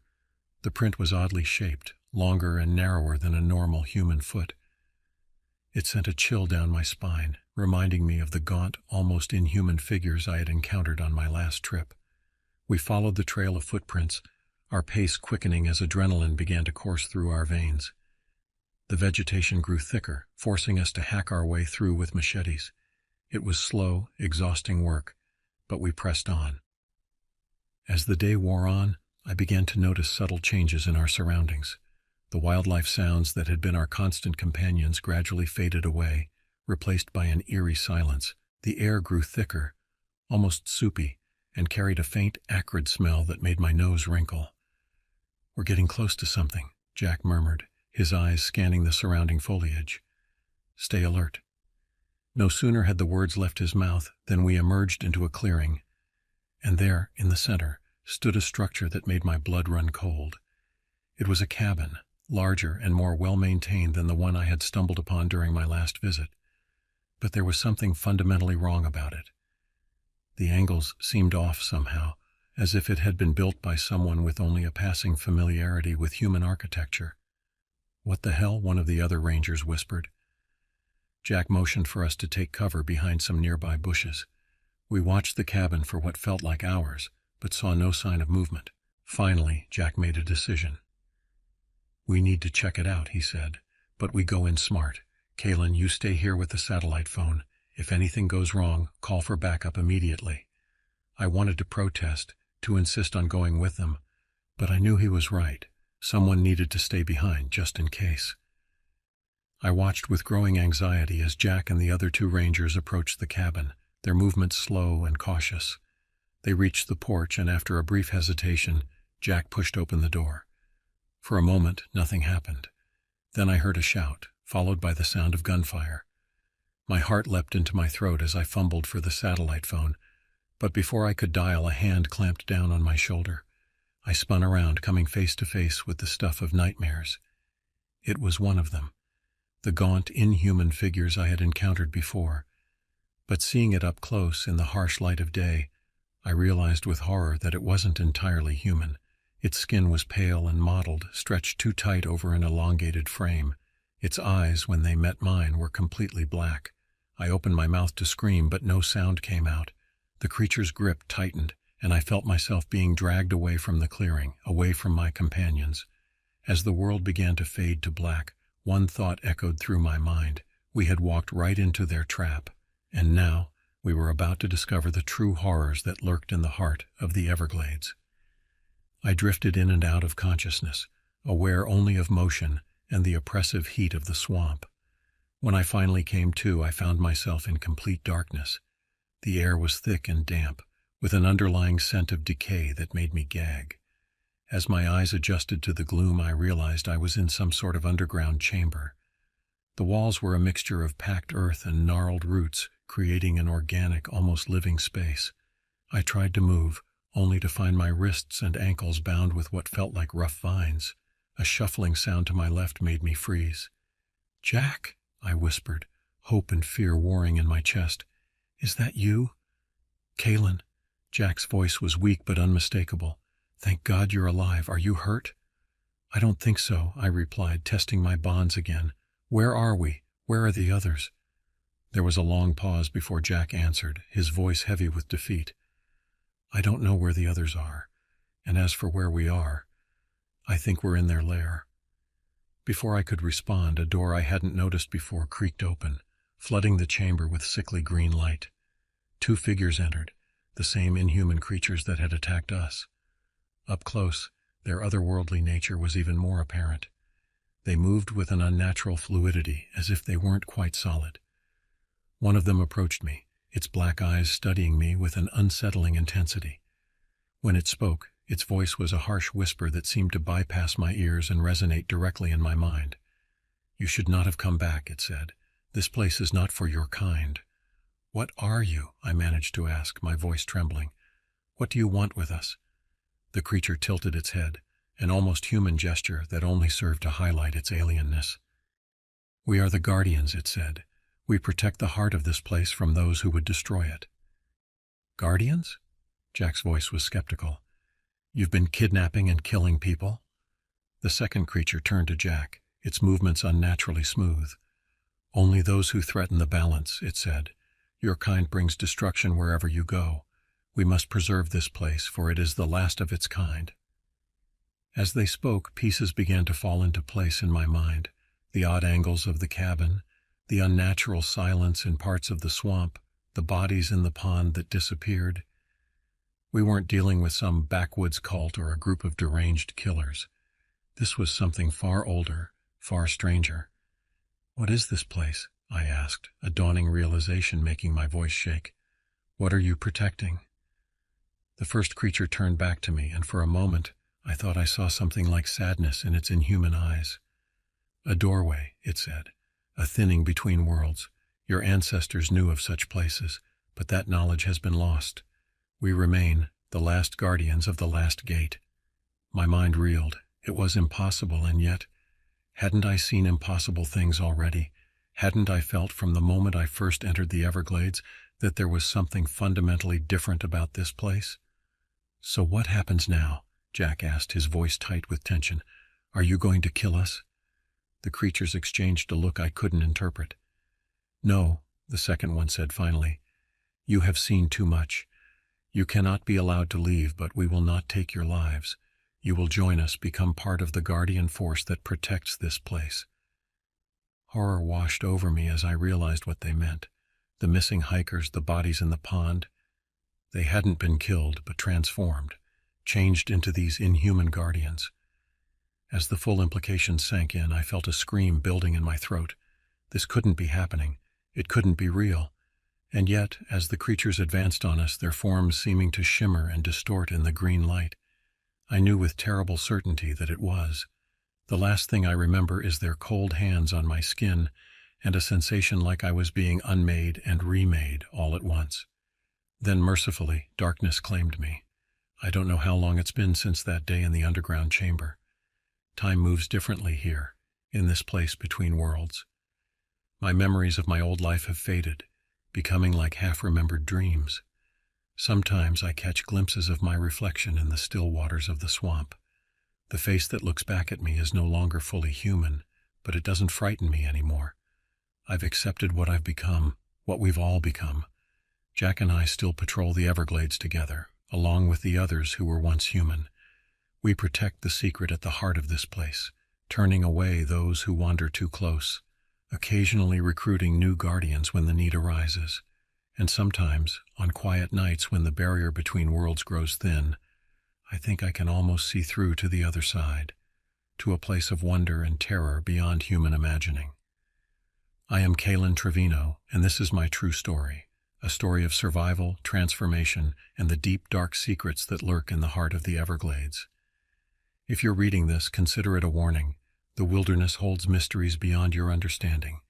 Some secrets are better left undiscovered, for in the depths of the swamp, in the spaces between what is known and what is other, we will be watching. We are the guardians, and we will protect this place, no matter the cost.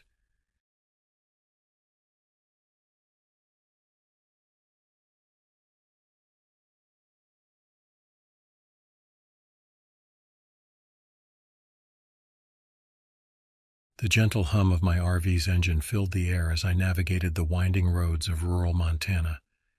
The GPS had long since lost signal, leaving me to rely on old-fashioned paper maps and my own sense of direction. It was early June, and the world around me was awash in vibrant greens and the soft yellows of early summer wildflowers. My name is Kurt Rodman, and at 43 years old, I found myself desperately seeking an escape from the suffocating grip of city life. For the past decade, I'd been working as a software engineer in Seattle, climbing the corporate ladder with single-minded determination. But success, I'd learned, came at a price. The constant deadlines, the never-ending stream of emails, and the perpetual glow of screens had taken their toll. I felt hollow, disconnected from the world and from myself. It was during a particularly grueling project, as I stared blankly at lines of code at 2 a.m., that I realized something had to change. The memory of childhood camping trips with my father flooded back to me, the crisp mountain air, the crackle of campfires, and the profound silence of the wilderness. In that moment, I knew what I needed to do. I spent the next few months meticulously planning my escape. I bought a used RV, a sturdy 25-foot Winnebago that I affectionately named Freedom. I researched remote campgrounds, looking for places far from the reaches of cell towers and Wi-Fi signals. And finally, after tying up loose ends at work and subletting my apartment, I set out on my journey of rediscovery. As I drove deeper into the Montana wilderness, the weight of the past years seemed to lift from my shoulders. The towering pines that lined the road stood like silent sentinels, welcoming me into their domain. The air, crisp and tinged with the scent of pine and earth, filled my lungs, and for the first time in years, I felt truly alive. It was late afternoon when I finally reached my destination, a small, unmarked campground nestled in a valley between two imposing mountain ranges. The place was a well-kept secret, mentioned only in hushed tones on obscure outdoor forums. As I pulled into the clearing, I saw only 2 other RVs, their owners nowhere in sight. I maneuvered Freedom into a spot near the edge of the campground, backing up until I was just a few yards from the tree line. The engine fell silent, and I sat for a moment, savoring the quiet. No car horns, no chatter of coworkers, no endless notifications. Just the gentle rustle of leaves in the breeze and the distant call of a bird I couldn't identify. Stepping out of the RV, I took a deep breath, filling my lungs with the pure mountain air. The sun was low on the horizon, casting long shadows across the campground and bathing everything in a warm golden light. I stretched, feeling the stiffness of the long drive begin to leave my body. Time to set up camp, I murmured to myself, a small smile playing on my lips. There was something deeply satisfying about the simple tasks of camping, setting up, gathering firewood, cooking over an open flame. It was a return to basics, a way of reconnecting with a more fundamental way of living. As I busied myself with the practicalities of setting up my site, I couldn't shake the feeling of being watched. Every so often I'd pause in my work, scanning the tree line with narrowed eyes. But each time I saw nothing but the gently swaying pines and the deepening shadows between them. Just city nerves, I told myself, chuckling softly. You're not in Seattle anymore, Kurt. There's no one out here but you and the wildlife.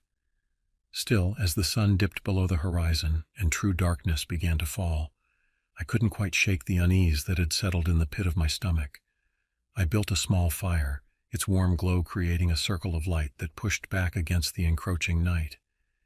As I sat by the flames, roasting a simple dinner of hot dogs and marshmallows, I tried to lose myself in the peacefulness of the moment. But every snapping twig, every rustle in the underbrush sent a jolt of adrenaline through my system.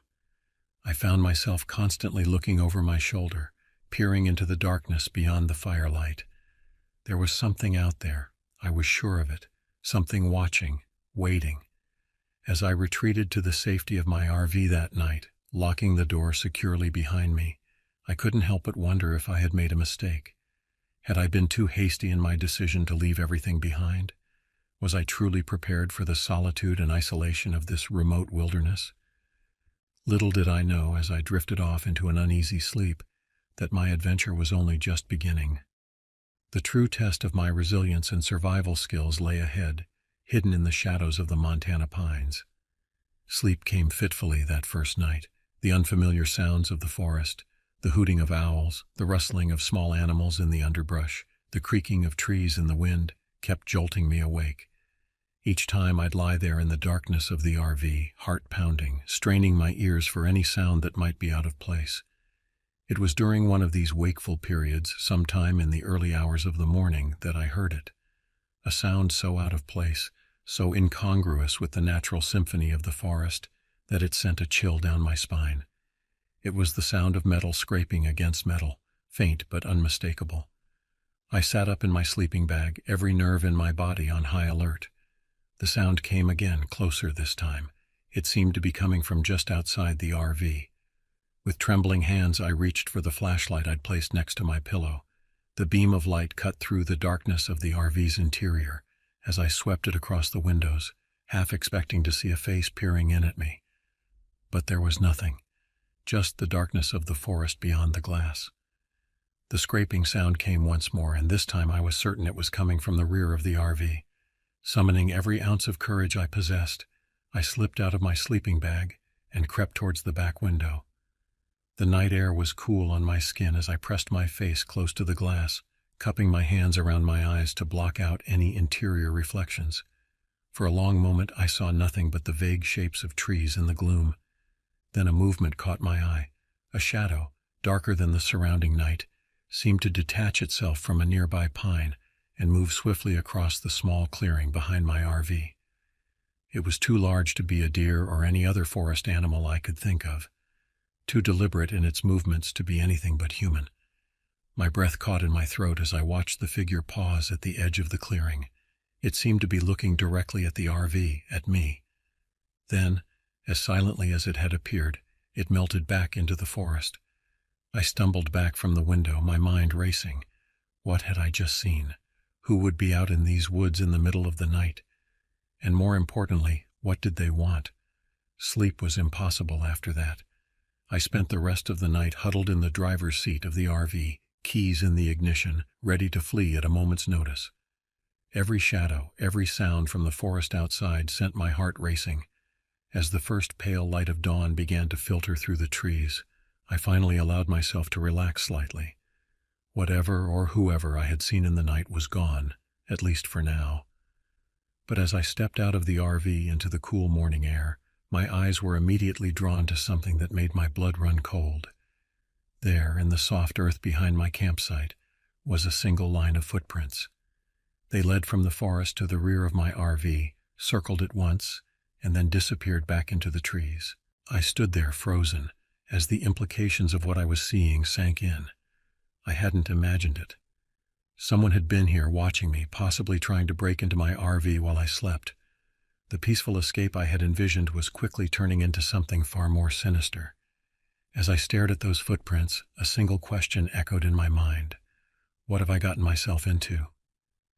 The morning sun climbed higher in the sky, burning away the mist that had settled in the valley overnight. Under different circumstances, I might have found the scene beautiful, the way the golden light filtered through the pine needles, the chorus of birdsong that filled the air. But the discovery of those footprints had cast a pall over everything. I spent the better part of an hour examining the tracks, trying to glean any information I could from them. They were deep, suggesting someone of considerable weight.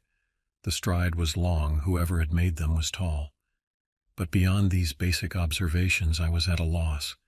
I was a software engineer, not a tracker. The subtleties of reading signs in nature were far beyond my expertise. As I crouched there, studying the earth, a nagging thought kept pushing its way to the forefront of my mind. I should leave, pack up the RV and drive back to civilization, back to the safety of streetlights and police stations and cell phone reception. But something held me back. Pride, perhaps, or simple stubbornness. I had come out here to escape the pressures of city life, to prove to myself that I could survive, thrive even in the wilderness. Was I really going to let one strange night send me running back with my tail between my legs? No, I decided. I would stay, but I would be cautious, vigilant. With that resolution made, I set about making breakfast. The simple act of brewing coffee over my portable stove and frying up some bacon helped to settle my nerves. As I ate, I planned out my day. I needed to familiarize myself with the area, to know the lay of the land in case of what, I wasn't sure.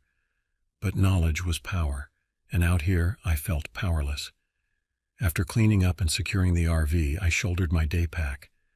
I had packed it the night before with what I thought were the essentials: water, some trail mix, a first aid kit, and a map of the area.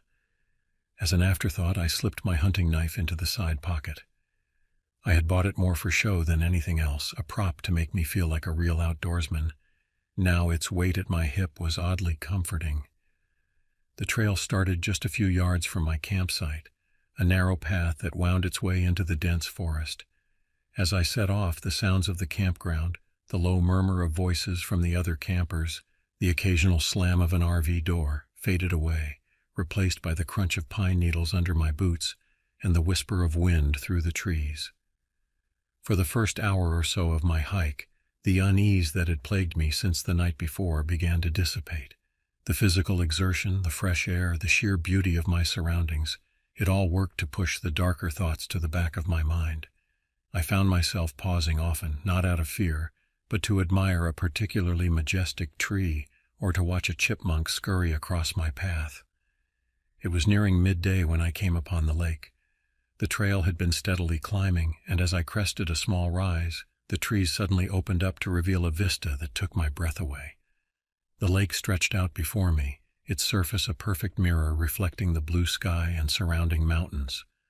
The water was so clear I could see the rocky bottom near the shore. I made my way down to the water's edge, finding a large flat rock that jutted out over the lake. It was a perfect spot for a rest, and I gratefully sank down onto its sun-warmed surface. As I sat there munching on trail mix and sipping water, I felt a sense of peace wash over me. I thought, this is why I came out here. But as the minutes ticked by, that feeling of tranquility began to fade, replaced by a growing sense of unease. It started as a prickling sensation on the back of my neck, a feeling of being watched. I scanned the tree line on the far shore of the lake, half expecting to see a figure standing there, observing me. But there was nothing, just the gentle movement of branches in the breeze. Still, the feeling persisted. It was as if the forest itself had suddenly become menacing, the shadows between the trees hiding unknown threats. The birds had fallen silent, I realized with a start. The only sound was the soft lapping of water against the shore and my own increasingly rapid breathing. I stood up quickly, nearly losing my balance on the slick surface of the rock. My eyes darted around, searching for what? I didn't know, but every instinct I had was screaming at me to move, to get back to the relative safety of my campsite. As I hurried back up the trail, my mind raced. Was I just being paranoid? Had the events of the previous night made me jumpy, seeing threats where none existed? Or was there really something out there, something that didn't want me here? The hike back seemed to take twice as long as the journey out, even though I was moving at a much quicker pace.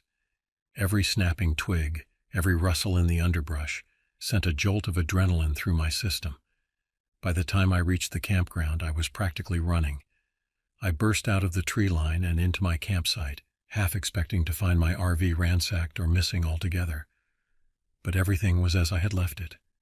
The other campers I had seen earlier were gone, their sites empty. I was alone, As I stood there trying to catch my breath and calm my racing heart, a realization struck me. In my haste to get back, I had left my water bottle by the lake. It was a rookie mistake, one that went against everything I had read about wilderness survival. Never leave equipment behind. I looked back at the forest, at the dark mouth of the trail that disappeared into the trees. The thought of going back there, of retracing my steps to the lake, filled me with a dread I couldn't quite explain. But I knew I had to. That water bottle might be vital if what? If I needed to leave quickly? If I ended up stranded out here longer than planned? As the sun began its descent towards the western horizon, I steeled myself for another trek into the woods. This time, though, I wouldn't be caught unprepared. I went into the RV and emerged with a flashlight and my cell phone. The phone had no signal, of course, but its camera might prove useful. With a deep breath, I set off back down the trail, my senses on high alert. The forest seemed different now, more closed in, more threatening. The lengthening shadows played tricks on my eyes, turning harmless bushes into crouching figures, fallen logs into lurking beasts. I had gone perhaps half a mile when I heard it, a sound that didn't belong, a sound that made me freeze in my tracks. It was the unmistakable crack of a branch breaking under a heavy weight, somewhere off to my left. I stood there, barely breathing, straining my ears. For a long moment there was nothing but silence. Then I heard it again, closer this time. Something was moving through the forest, parallel to the trail, something big. My heart pounding in my chest, I slowly turned my head, peering into the gathering gloom between the trees. And there, just for a moment, I saw it. A flash of movement, a dark shape slipping behind a massive pine. I didn't wait to see more. I turned and ran, all thoughts of the water bottle forgotten. I ran until my lungs burned and my legs felt like lead. I ran until I burst out of the forest and into my campsite, slamming the door of the RV behind me. As I sat there in the growing darkness, trying to make sense of what had happened, one thing became crystal clear. I was no longer alone in these woods, and whatever was out there, it wasn't friendly. The question now was, what was I going to do about it? Sleep eluded me that night. Every creak of the RV, every whisper of wind through the trees outside had me bolt upright, heart racing. I kept the lights off, not wanting to advertise my presence any more than necessary, but my hand never strayed far from the flashlight. As the first gray light of dawn began to filter through the windows, I made a decision. I couldn't stay here, not with whatever or whoever was out there, but I couldn't just flee either. I needed answers. I spent the morning preparing. I packed a backpack with essentials: water, food, first aid kit, flashlight, and my hunting knife. I also found an old baseball bat in one of the RV's storage compartments. Not much of a weapon, but it made me feel a little safer. Before setting out, I left a note inside the RV, detailing where I was going and why. It felt a bit melodramatic, but if something happened to me, I wanted there to be some record. The forest seemed different in the daylight, less menacing but no less mysterious. I retraced my steps from the day before, heading towards the lake. This time, though, I veered off the main trail, following what I hoped were the sounds I'd heard the previous evening. The going was tough, the underbrush was thick, and more than once I had to backtrack to find a way through, but I pressed on, driven by a mix of fear and determination. It was late afternoon when I found it. The trees suddenly thinned out, revealing a small clearing, and there, nestled among the pines, stood a cabin. It was old, that much was clear. The wood was weathered gray, and moss grew thick on the roof. But it wasn't abandoned. A thin trail of smoke rose from the chimney, and I could see flickering light through the grimy windows. I crouched at the edge of the clearing, my heart pounding. This had to be it, the source of the footprints, the feeling of being watched. But who would be living out here so far from any road or town? As I watched, the cabin door creaked open. A figure stepped out, a man, tall and broad-shouldered. Even from this distance I could see that his clothes were ragged and filthy. He moved with a strange, lurching gait as he made his way to a woodpile near the side of the cabin. I must have made some small noise, a twig snapping under my foot perhaps, because suddenly the man's head snapped up. He looked directly at where I was hiding. For a moment, we just stared at each other. Then, with surprising speed, he dropped the wood and lunged towards me. I didn't think. I just ran. Branches whipped at my face as I crashed through the underbrush. I could hear him behind me, closing the distance with every step. I don't know how long I ran. It felt like hours. My lungs were on fire, my legs trembling with exhaustion. But finally, blessedly, I saw the RV through the trees. I practically fell through the door, slamming it shut behind me. I scrambled to the driver's seat, fumbling with the keys. The engine roared to life, and I peeled out of the campsite, tires spitting gravel. It wasn't until I was on the main road, the campground far behind me, that I allowed myself to relax slightly. But as my panic receded, questions flooded in. Who was that man? Why was he living out there? And what would have happened if he had caught me? I drove through the night, not stopping until I reached the nearest town.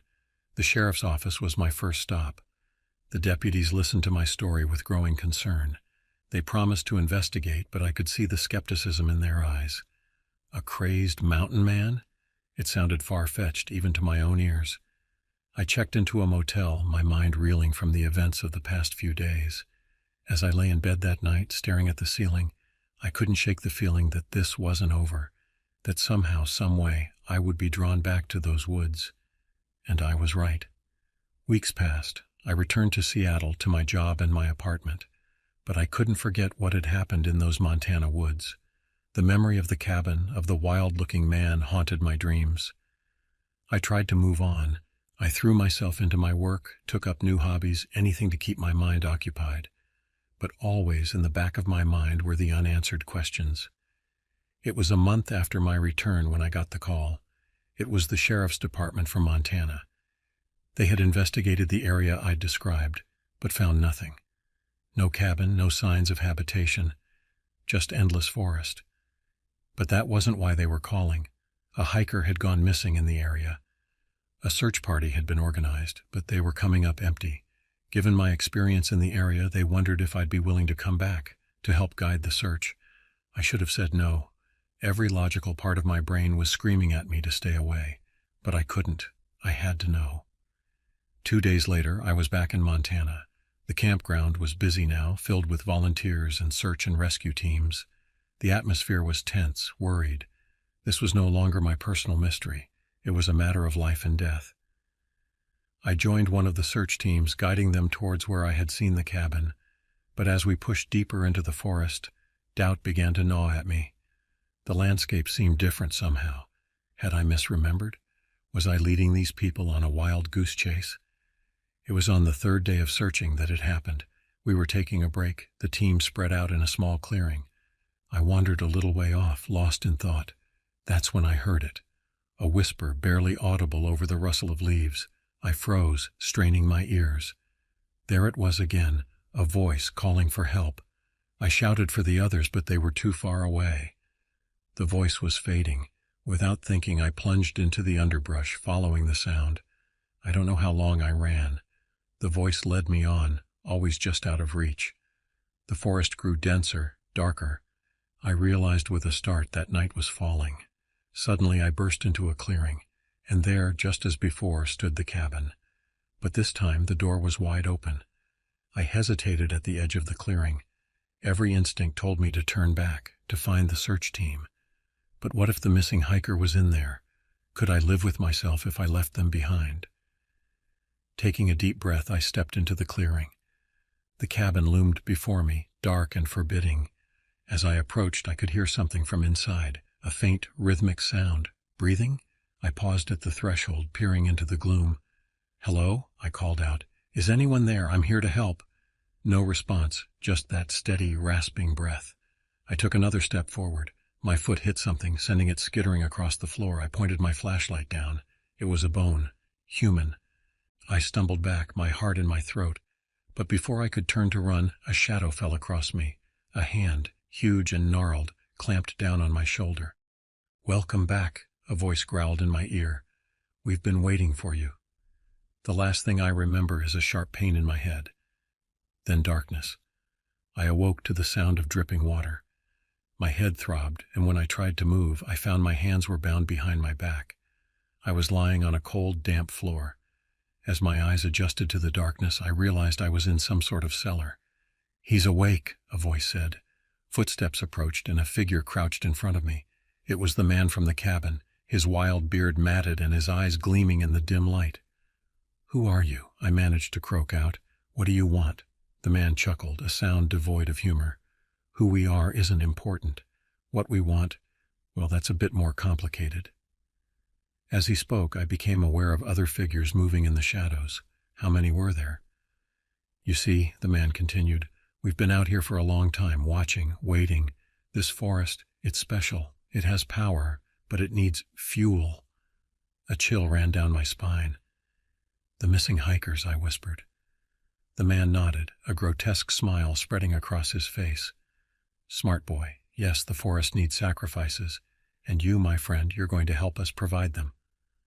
Over the next few hours, or was it days, I lost all sense of time in that dark cellar. The man and his followers revealed their insane plan. They believed they were servants of the forest, feeding it with human sacrifices to maintain some sort of cosmic balance.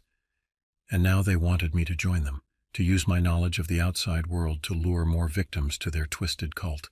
I refused, of course, but with each refusal came punishment. Beatings, starvation, psychological torment. I lost track of how long I was down there, clinging to sanity by a thread, but they had made a mistake. In their arrogance, they underestimated me. During one of their rituals, I managed to slip my bonds. When they came for me next, I was ready. The fight was brutal and desperate. I was outnumbered, but I had the element of surprise. Somehow, miraculously, I made it out of the cellar and into the forest.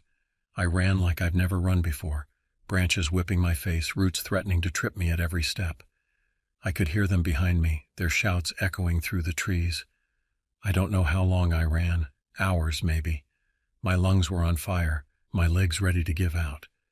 But just when I thought I couldn't go on, I burst out of the tree line and onto a road.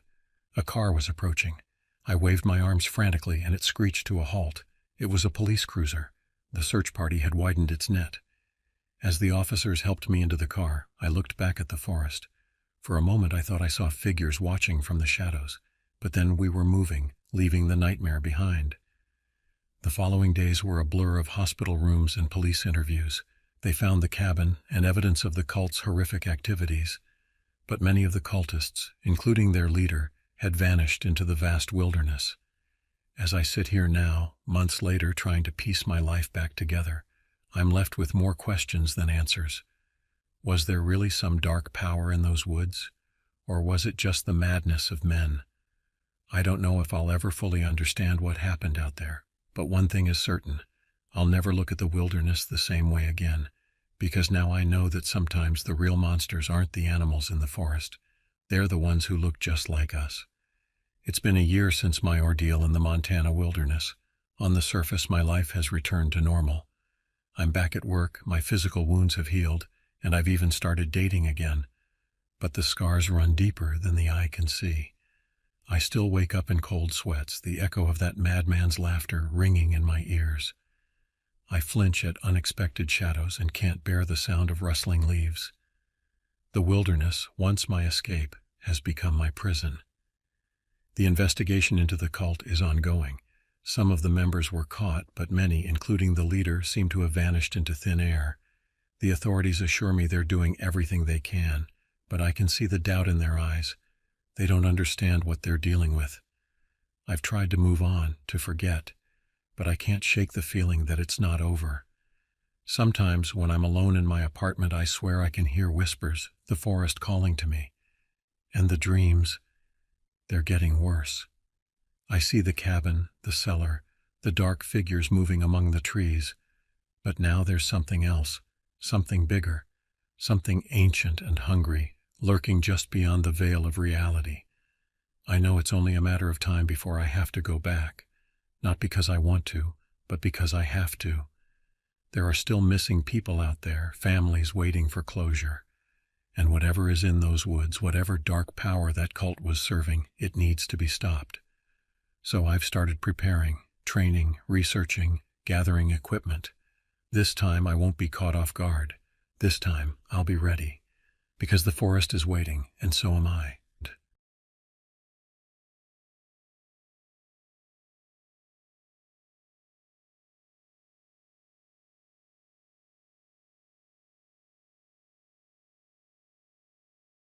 I never thought a simple camping trip could turn into a life-altering nightmare. My name is Kenton Grayson, and I'm here to share a harrowing tale of survival that unfolded in the desolate beauty of the Arizona desert.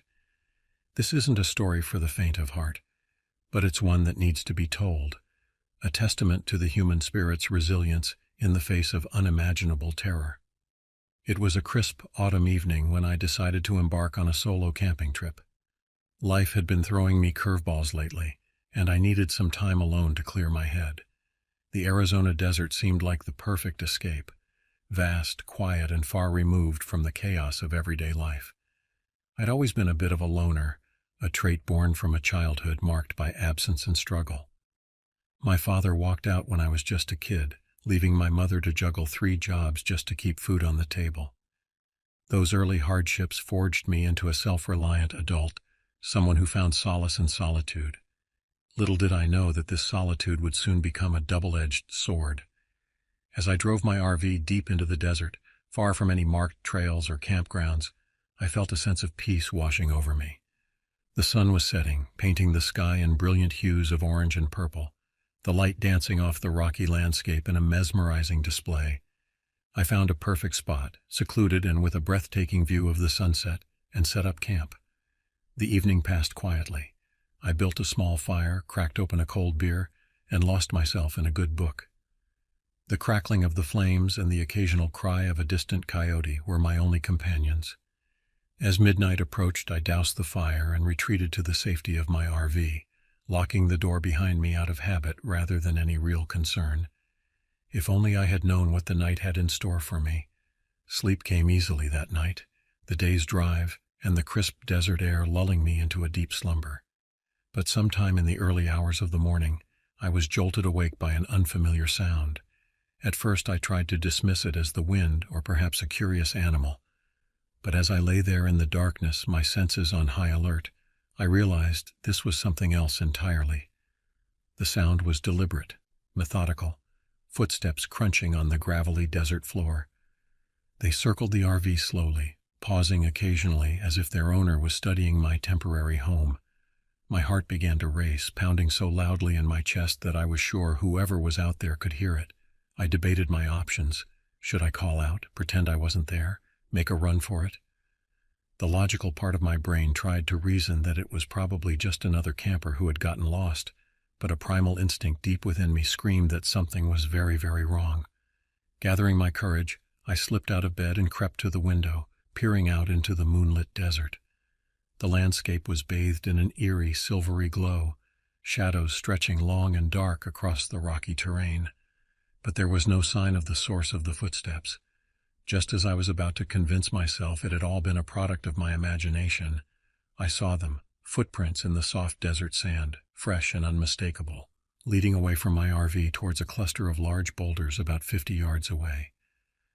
I knew the smart thing would have been to start the RV and drive away as fast as I could. But curiosity, that dangerous human trait that has led so many into peril, got the better of me. I grabbed my flashlight and a small pocket knife, woefully inadequate protection I would soon learn, and stepped out into the cool desert night.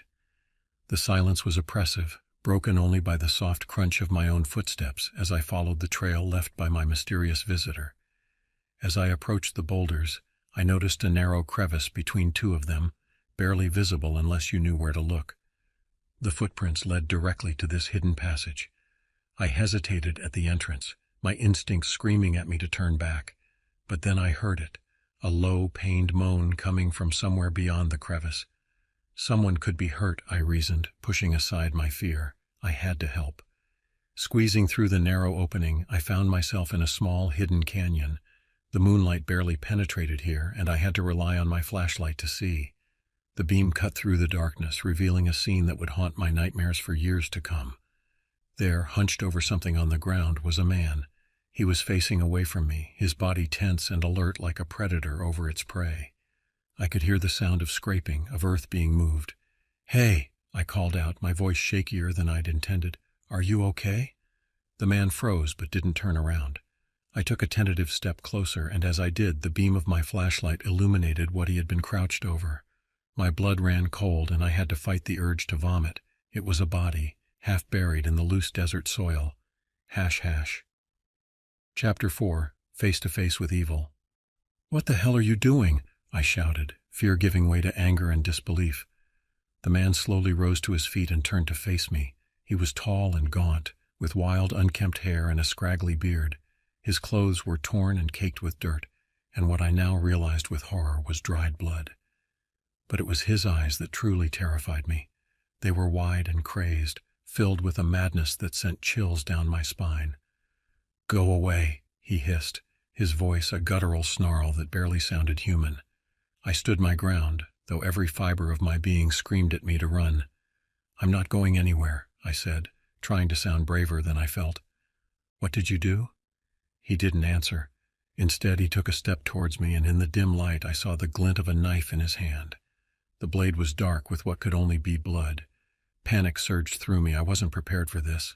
My gun, which I always kept for emergencies, was back in the RV. I was alone, practically unarmed, face to face with a killer. He lunged at me suddenly, the knife slashing through the air. I managed to dodge, the blade missing me by inches. Acting on pure instinct, I swung my flashlight, connecting with his arm. The impact made him drop the knife, but he was far from done. We grappled in the dirt, rolling and struggling. Despite his gaunt appearance, he was incredibly strong, fueled by a manic energy. His hands found my throat, squeezing with surprising force. I gasped for air, black spots dancing at the edges of my vision. In desperation, I brought my knee up hard, catching him in the groin. He let out a howl of pain and loosened his grip just enough for me to break free. I scrambled to my feet, my hand closing around the handle of his dropped knife. I didn't want to kill him, but at that moment it was him or me. He came at me again, seemingly unfazed by the pain. I slashed wildly with the knife, more to keep him at bay than to actually hurt him.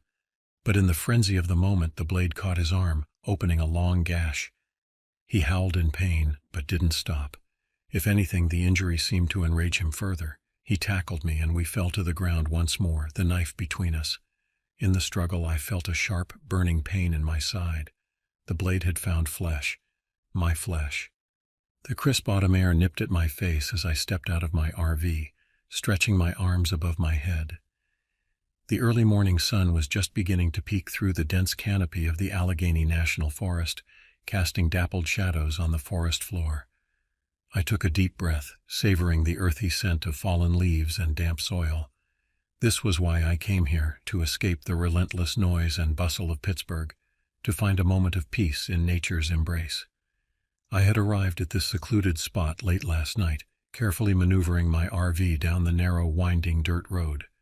The campsite was a good 3-mile hike from the nearest occupied area, which suited me just fine. As a freelance photographer specializing in wildlife shots, I craved isolation. It allowed me to capture the raw beauty of nature without human interference. After a simple breakfast of scrambled eggs and toast cooked on my portable stove, I began packing my backpack for a day of exploration. Camera, check. Extra lenses, check. Water bottles, trail mix, and a couple of energy bars, all accounted for. I also tucked in a detailed topographical map of the area and my trusty compass. Even though I had a good sense of direction and had visited this forest before, I knew better than to venture into the wilderness unprepared. As I shouldered my pack and locked up the RV, a sense of anticipation bubbled up inside me. There was something thrilling about not knowing what I might encounter or capture on film today.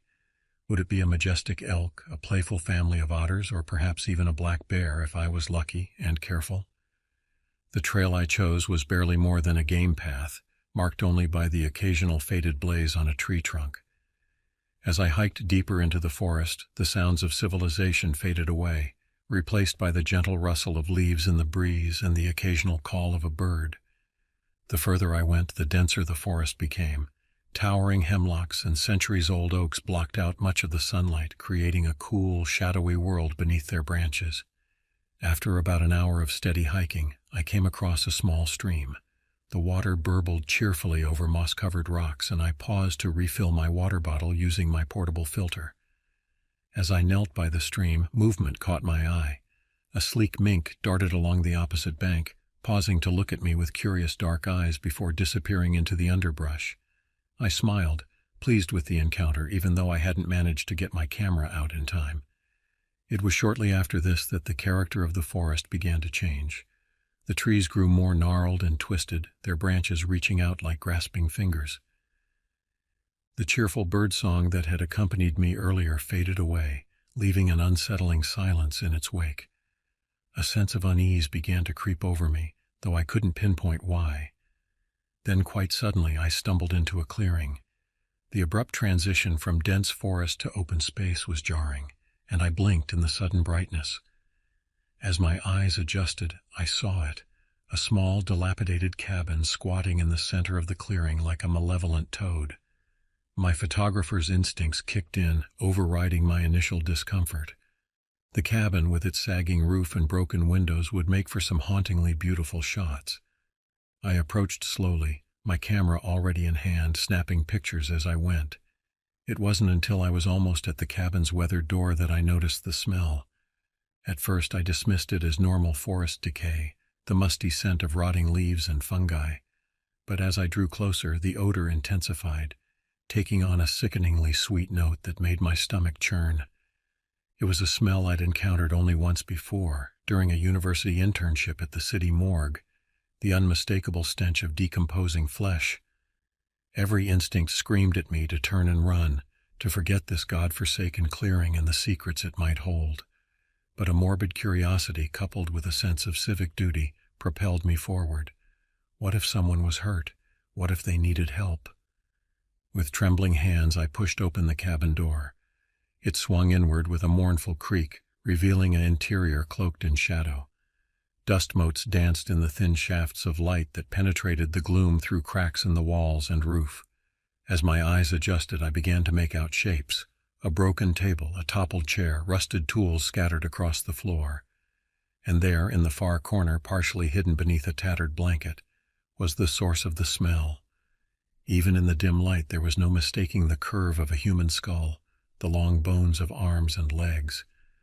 My breath caught in my throat and I staggered backward, my mind reeling. This was so far beyond anything I had expected to encounter on my peaceful camping trip. I needed to get out, to call for help. My hand fumbled for my phone, but as I pulled it out, my heart sank. No signal. Of course there wouldn't be, not this deep in the forest. I was so focused on my phone, on the desperate need to contact authorities, that I almost missed the sound. A twig snapping, leaves crunching underfoot.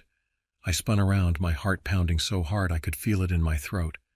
There, at the edge of the clearing, stood a man. He was tall and powerfully built, with a wild, unkempt beard and clothes that looked like they hadn't seen soap in months. But it wasn't his appearance that sent ice-cold fear shooting through my veins. It was the hunting rifle cradled in his arms and the cold, calculating look in his eyes. "You're trespassing," he said, his voice a low growl that seemed to resonate in the unnatural stillness of the clearing. I raised my hand slowly, trying to appear as non-threatening as possible. "I'm sorry," I stammered. "I didn't mean to intrude. I was just taking photos and—" "You saw the bones." It wasn't a question. His eyes narrowed, and I knew with terrible certainty that I was in serious danger. My mind raced, searching for a way out of this nightmare. But before I could form a coherent thought, he gestured with the rifle. "Move," he ordered, indicating the cabin with a jerk of his head. I hesitated for a moment, wondering if I could outrun him. But one look at his stance, at the way he held the rifle with easy familiarity, told me I wouldn't make it 2 steps before he put a bullet in my back. Swallowing hard, I did as he said. Inside the cabin, the stench of death was overwhelming. He forced me into a rickety chair, quickly binding my hands behind my back with a length of frayed rope. "You shouldn't have come here," he muttered, more to himself than to me. He began to pace, casting frequent glances my way. It was clear he hadn't planned for this, and I clung to that knowledge like a lifeline. Maybe, just maybe, I could talk my way out of this. "Look," I said, trying to keep my voice steady, "I won't tell anyone. Just let me go, and I'll forget I ever saw this place." I put as much sincerity into my words as I could muster, praying he would believe me. He stopped pacing and looked at me, his brow furrowed in thought. For a heart-stopping moment I thought he might actually consider it.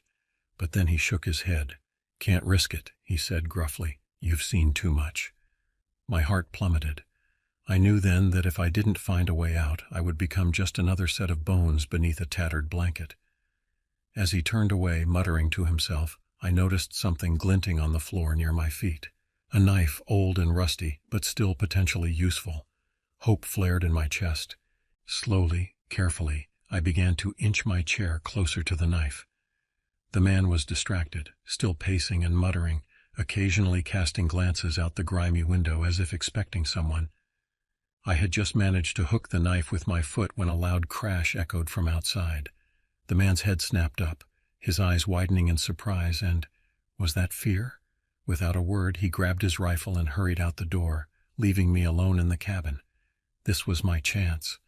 I worked frantically, using my foot to drag the knife closer until I could grasp it with my bound hands.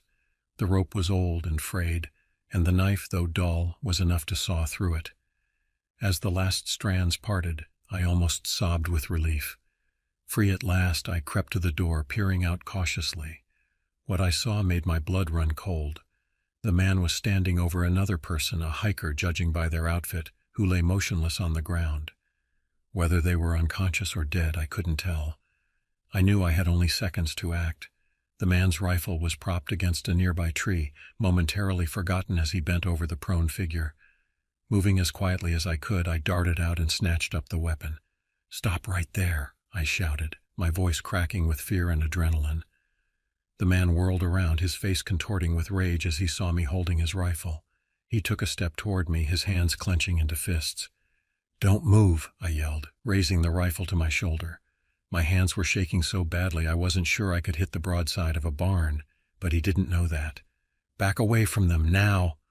For a long, tense moment he just stood there, his eyes burning with hatred.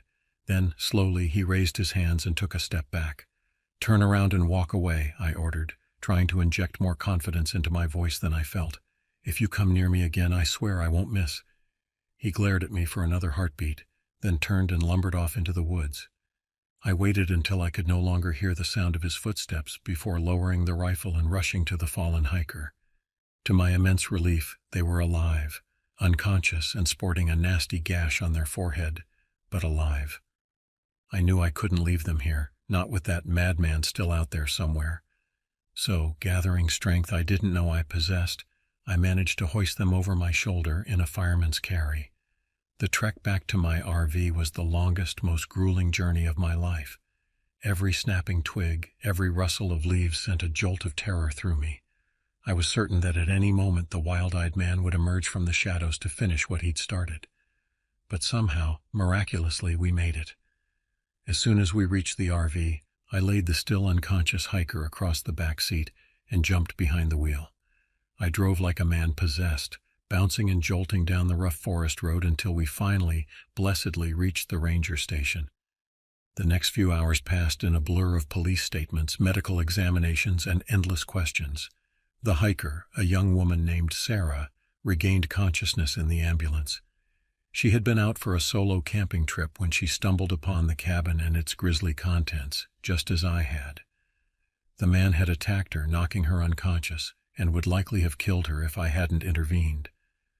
Days later, I learned that the police had found the cabin and confirmed my story. They discovered not just one set of bones, but several, the grim legacy of a killer who had been operating undetected for years. The man himself was captured trying to flee the state. He turned out to be a former soldier with a history of mental illness, who had been living off the grid for over a decade. In the weeks and months that followed, I struggled to come to terms with what had happened.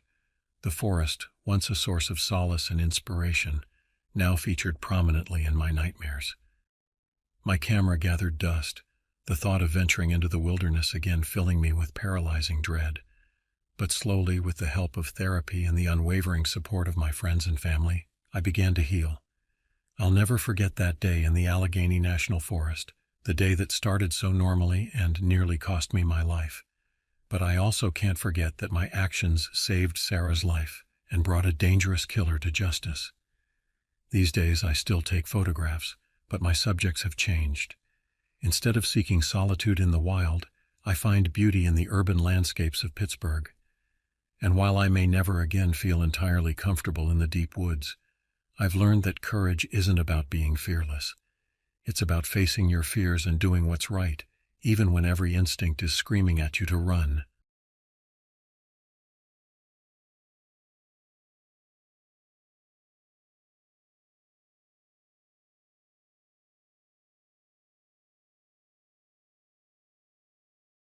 The crisp autumn air nipped at my face as I stepped out of my RV, stretching my arms above my head. The early morning sun was just beginning to peek through the dense canopy of the Allegheny National Forest, casting dappled shadows on the forest floor. I took a deep breath, savoring the earthy scent of fallen leaves and damp soil. This was why I came here, to escape the relentless noise and bustle of Pittsburgh, to find a moment of peace in nature's embrace. I had arrived at this secluded spot late last night, carefully maneuvering my RV down the narrow, winding dirt road. The campsite was a good 3-mile hike from the nearest occupied area, which suited me just fine. As a freelance photographer specializing in wildlife shots, I craved isolation. It allowed me to capture the raw beauty of nature without human interference. After a simple breakfast of scrambled eggs and toast cooked on my portable stove, I began packing my backpack for a day of exploration. Camera? Check. Extra lenses? Check. Water bottles, trail mix, and a couple of energy bars, all accounted for. I also tucked in a detailed topographical map of the area and my trusty compass. Even though I had a good sense of direction and had visited this forest before, I knew better than to venture into the wilderness unprepared. As I shouldered my pack and locked up the RV, a sense of anticipation bubbled up inside me. There was something thrilling about not knowing what I might encounter or capture on film today. Would it be a majestic elk, a playful family of otters, or perhaps even a black bear if I was lucky and careful? The trail I chose was barely more than a game path, marked only by the occasional faded blaze on a tree trunk. As I hiked deeper into the forest, the sounds of civilization faded away, replaced by the gentle rustle of leaves in the breeze and the occasional call of a bird. The further I went, the denser the forest became. Towering hemlocks and centuries-old oaks blocked out much of the sunlight, creating a cool, shadowy world beneath their branches. After about an hour of steady hiking, I came across a small stream. The water burbled cheerfully over moss-covered rocks, and I paused to refill my water bottle using my portable filter. As I knelt by the stream, movement caught my eye. A sleek mink darted along the opposite bank, pausing to look at me with curious dark eyes before disappearing into the underbrush. I smiled, pleased with the encounter, even though I hadn't managed to get my camera out in time. It was shortly after this that the character of the forest began to change. The trees grew more gnarled and twisted, their branches reaching out like grasping fingers. The cheerful birdsong that had accompanied me earlier faded away, leaving an unsettling silence in its wake. A sense of unease began to creep over me, though I couldn't pinpoint why. Then, quite suddenly, I stumbled into a clearing. The abrupt transition from dense forest to open space was jarring, and I blinked in the sudden brightness. As my eyes adjusted, I saw it, a small dilapidated cabin squatting in the center of the clearing like a malevolent toad. My photographer's instincts kicked in, overriding my initial discomfort. The cabin with its sagging roof and broken windows would make for some hauntingly beautiful shots. I approached slowly, my camera already in hand, snapping pictures as I went. It wasn't until I was almost at the cabin's weathered door that I noticed the smell. At first I dismissed it as normal forest decay, the musty scent of rotting leaves and fungi. But as I drew closer, the odor intensified, taking on a sickeningly sweet note that made my stomach churn. It was a smell I'd encountered only once before during a university internship at the city morgue, the unmistakable stench of decomposing flesh. Every instinct screamed at me to turn and run, to forget this godforsaken clearing and the secrets it might hold. But a morbid curiosity, coupled with a sense of civic duty, propelled me forward.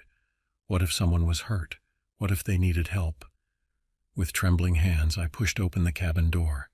It swung inward with a mournful creak, revealing an interior cloaked in shadow. Dust motes danced in the thin shafts of light that penetrated the gloom through cracks in the walls and roof. As my eyes adjusted, I began to make out shapes: a broken table, a toppled chair, rusted tools scattered across the floor. And there, in the far corner, partially hidden beneath a tattered blanket, was the source of the smell. Even in the dim light, there was no mistaking the curve of a human skull, the long bones of arms and legs. My breath caught in my throat, and I staggered backward, my mind reeling. This was so far beyond anything I had expected to encounter on my peaceful camping trip. I needed to get out, to call for help. My hand fumbled for my phone, but as I pulled it out, my heart sank. No signal. Of course there wouldn't be, not this deep in the forest. I was so focused on my phone, on the desperate need to contact authorities, that I almost missed the sound. A twig snapping, leaves crunching underfoot. I spun around, my heart pounding so hard I could feel it in my throat. There, at the edge of the clearing, stood a man. He was tall and powerfully built, with a wild, unkempt beard and clothes that looked like they hadn't seen soap in months. But it wasn't his appearance that sent ice-cold fear shooting through my veins. It was the hunting rifle cradled in his arms, and the cold, calculating look in his eyes. "You're trespassing," he said, his voice a low growl that seemed to resonate in the unnatural stillness of the clearing. I raised my hand slowly, trying to appear as non-threatening as possible. "I'm sorry," I stammered. "I didn't mean to intrude. I was just taking photos and you saw the bones." It wasn't a question. His eyes narrowed, and I knew with terrible certainty that I was in serious danger. My mind raced, searching for a way out of this nightmare. But before I could form a coherent thought, he gestured with the rifle. "Move," he ordered, indicating the cabin with a jerk of his head. I hesitated for a moment, wondering if I could outrun him. But one look at his stance, at the way he held the rifle with easy familiarity, told me I wouldn't make it 2 steps before he put a bullet in my back. Swallowing hard, I did as he said. Inside the cabin, the stench of death was overwhelming. He forced me into a rickety chair, quickly binding my hands behind my back with a length of frayed rope. "You shouldn't have come here," he muttered, more to himself than to me. He began to pace, casting frequent glances my way. It was clear he hadn't planned for this, and I clung to that knowledge like a lifeline. Maybe, just maybe, I could talk my way out of this. "Look," I said, trying to keep my voice steady, "I won't tell anyone. Just let me go, and I'll forget I ever saw this place." I put as much sincerity into my words as I could muster, praying he would believe me. He stopped pacing and looked at me, his brow furrowed in thought. For a heart-stopping moment, I thought he might actually consider it. But then he shook his head. "Can't risk it," he said gruffly. "You've seen too much." My heart plummeted. I knew then that if I didn't find a way out, I would become just another set of bones beneath a tattered blanket. As he turned away, muttering to himself, I noticed something glinting on the floor near my feet. A knife, old and rusty, but still potentially useful. Hope flared in my chest. Slowly, carefully, I began to inch my chair closer to the knife. The man was distracted, still pacing and muttering, occasionally casting glances out the grimy window as if expecting someone. I had just managed to hook the knife with my foot when a loud crash echoed from outside. The man's head snapped up, his eyes widening in surprise, and was that fear? Without a word, he grabbed his rifle and hurried out the door, leaving me alone in the cabin. This was my chance. I worked frantically, using my foot to drag the knife closer until I could grasp it with my bound hands. The rope was old and frayed, and the knife, though dull, was enough to saw through it. As the last strands parted, I almost sobbed with relief. Free at last, I crept to the door, peering out cautiously. What I saw made my blood run cold. The man was standing over another person, a hiker, judging by their outfit, who lay motionless on the ground. Whether they were unconscious or dead, I couldn't tell. I knew I had only seconds to act. The man's rifle was propped against a nearby tree, momentarily forgotten as he bent over the prone figure. Moving as quietly as I could, I darted out and snatched up the weapon. "Stop right there," I shouted, my voice cracking with fear and adrenaline. The man whirled around, his face contorting with rage as he saw me holding his rifle. He took a step toward me, his hands clenching into fists. "Don't move," I yelled, raising the rifle to my shoulder. My hands were shaking so badly I wasn't sure I could hit the broadside of a barn, but he didn't know that. "Back away from them, now!"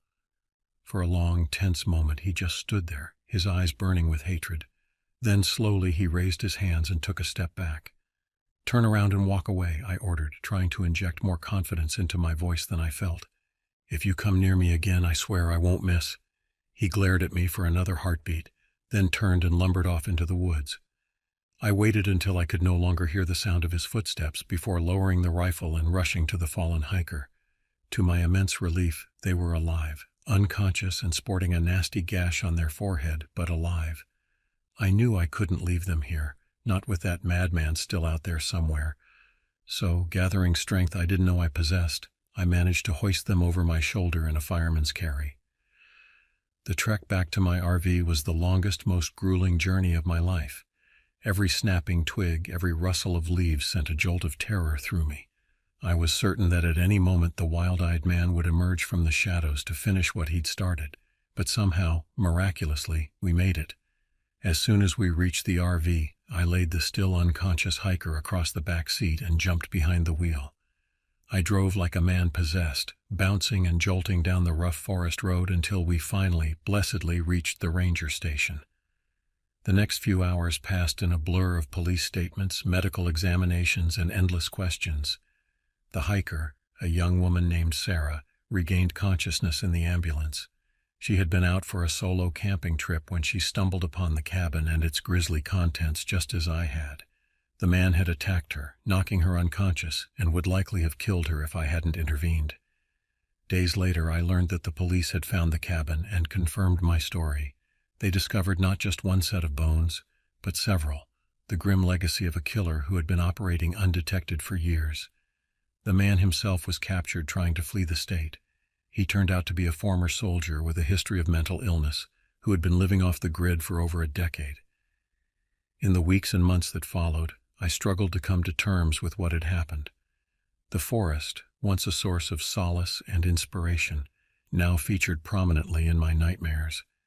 My camera gathered dust, the thought of venturing into the wilderness again filling me with paralyzing dread. But slowly, with the help of therapy and the unwavering support of my friends and family, I began to heal. I'll never forget that day in the Allegheny National Forest, the day that started so normally and nearly cost me my life. But I also can't forget that my actions saved Sarah's life and brought a dangerous killer to justice. These days I still take photographs, but my subjects have changed. Instead of seeking solitude in the wild, I find beauty in the urban landscapes of Pittsburgh. And while I may never again feel entirely comfortable in the deep woods, I've learned that courage isn't about being fearless. It's about facing your fears and doing what's right, even when every instinct is screaming at you to run.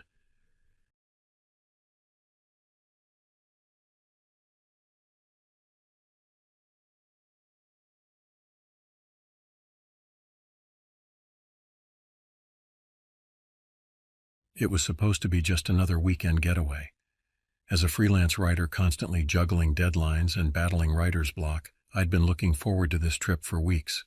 The plan was simple. Me, my loyal golden retriever Cooper, and our trusty RV, heading out to Lake Laconic for a couple of days of peace and quiet. Little did I know that this seemingly innocent escape would turn into a nightmare that would haunt me for years to come. The drive to Lake Laconic was uneventful.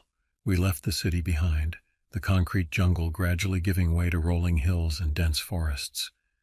Cooper sat in the passenger seat, his head out the window, tongue lolling in the wind. His excitement was contagious, and I found myself grinning as we wound our way along the narrow country roads. As we approached the lake, the sun was already dipping low on the horizon, painting the sky in brilliant hues of orange and pink. The lake itself was a mirror, reflecting the sky's vibrant colors and the silhouettes of the surrounding pines. It was breathtaking, and for a moment, I forgot all about my writing woes and looming deadlines. I found a secluded spot to park the RV about 50 yards from the shoreline. It was perfect, close enough to the water for easy access, but far enough back to give us some privacy. As I set up our campsite, I noticed an old pickup truck parked about 100 yards away, partially hidden by a cluster of trees. The truck looked like it had seen better days. Its once red paint was now a patchwork of rust and faded color, and the tires seemed to be slowly sinking into the soft earth. It struck me as odd, but I shrugged it off. Probably belonged to some old-timer who used the lake as his private fishing spot. With the RV parked and leveled, I set up my folding chair by the water's edge. Cooper sprawled out beside me, his tail thumping contentedly against the ground. I cracked open a cold beer from the cooler and took a long, satisfying swig. The stress of the city seemed to melt away with each passing moment. As darkness fell, I lit a small campfire and roasted some hot dogs for dinner. Cooper got his share too, of course. The night was quiet, almost unnaturally so. No crickets chirping, no frogs croaking, just the occasional pop and crackle from the fire. It should have been peaceful, but something about the silence made the hair on the back of my neck stand up. After dinner, I decided to take a walk around the area, partly to work off the hot dogs, and partly to shake off the unease that had settled over me. I grabbed my flashlight and set off along the lakeshore, with Cooper trotting along beside me. The moon was nearly full, casting an eerie glow over the landscape. Long shadows stretched across the ground, and the trees on the far side of the lake looked like dark sentinels standing guard. As we walked, I noticed something strange, fresh footprints in the mud near the water's edge. Curiosity got the better of me, and I followed the trail. It led away from the lake and towards the old pickup truck I'd noticed earlier. As we got closer, I saw a faint light coming from inside the truck's cab. My heart began to race. Someone was in there. I crept closer, trying to stay quiet. Cooper, sensing my tension, remained silent at my side. When I reached the truck, I peered through the cracked rear window. What I saw made my blood run cold. A man was hunched over in the back seat, surrounded by piles of ratty clothes and empty food cans. He was muttering to himself, his hands moving frantically as if searching for something. In the dim light of a battery-powered lantern, I could see that his clothes were torn and filthy, his hair a matted mess. I backed away slowly, not wanting to alert him to my presence. But as I turned to leave, I heard his mutterings more clearly. The words were still indistinct, but the tone sent shivers down my spine. It was a mix of fear and anger, punctuated by what sounded like quiet sobs. Cooper and I hurried back to the RV. Once inside, I locked the door and pulled down all the shades. My mind was racing. Who was that man? Why was he living in that old truck? Was he dangerous? I turned on the small TV, hoping the noise would drown out my thoughts and calm my nerves. Hours passed, and I found myself drifting off to sleep despite my unease. But just as I was about to succumb to exhaustion, a sound jolted me awake, a soft, hesitant knock on the RV door. My heart leaped into my throat. Cooper was instantly alert, his ears perked and a low growl rumbling in his chest. I grabbed the heavy-duty flashlight I kept by the bed. It could serve as a weapon if needed, and approached the door cautiously. "Who's there?" I called out, trying to keep my voice steady. No response came, just another knock, more insistent this time. I said, "Who's there?" I repeated, louder now. Finally, a voice answered, weak, raspy, barely above a whisper. "Please, help me." I hesitated, my hand on the door handle. Everything in me screamed that this was a bad idea, that I should call the police or simply drive away. But something in that voice, the raw desperation, made me pause. Slowly I cracked open the door, keeping the chain lock engaged. The man from the truck stood there, looking even more haggard up close. His eyes were wild, darting back and forth as if expecting something to leap out of the shadows at any moment. "What do you want?" I asked, still not opening the door fully. "Please," he repeated, his voice shaking. "Someone's after me. He's going to kill me. I need help." I weighed my options quickly. We were miles from the nearest town, and cell reception out here was spotty at best. Even if I called the police, it could be hours before they arrived. And if this man was truly in danger, against my better judgment, I unlatched the chain and opened the door. "Come in," I said, stepping back to let him enter. "But I'm warning you, any funny business and you're out. Got it?" He nodded frantically and stumbled inside. I directed him to sit at the small table while I fetched a bottle of water from the fridge.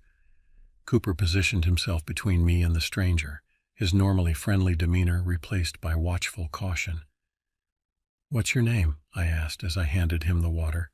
He gulped it down before answering. "Martin. My name's Martin."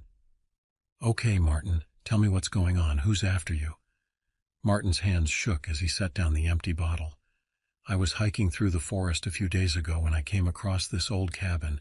It was raining, so I thought I'd take shelter inside. I thought it was abandoned, but—" He trailed off, his eyes going distant. "But what?" I prompted.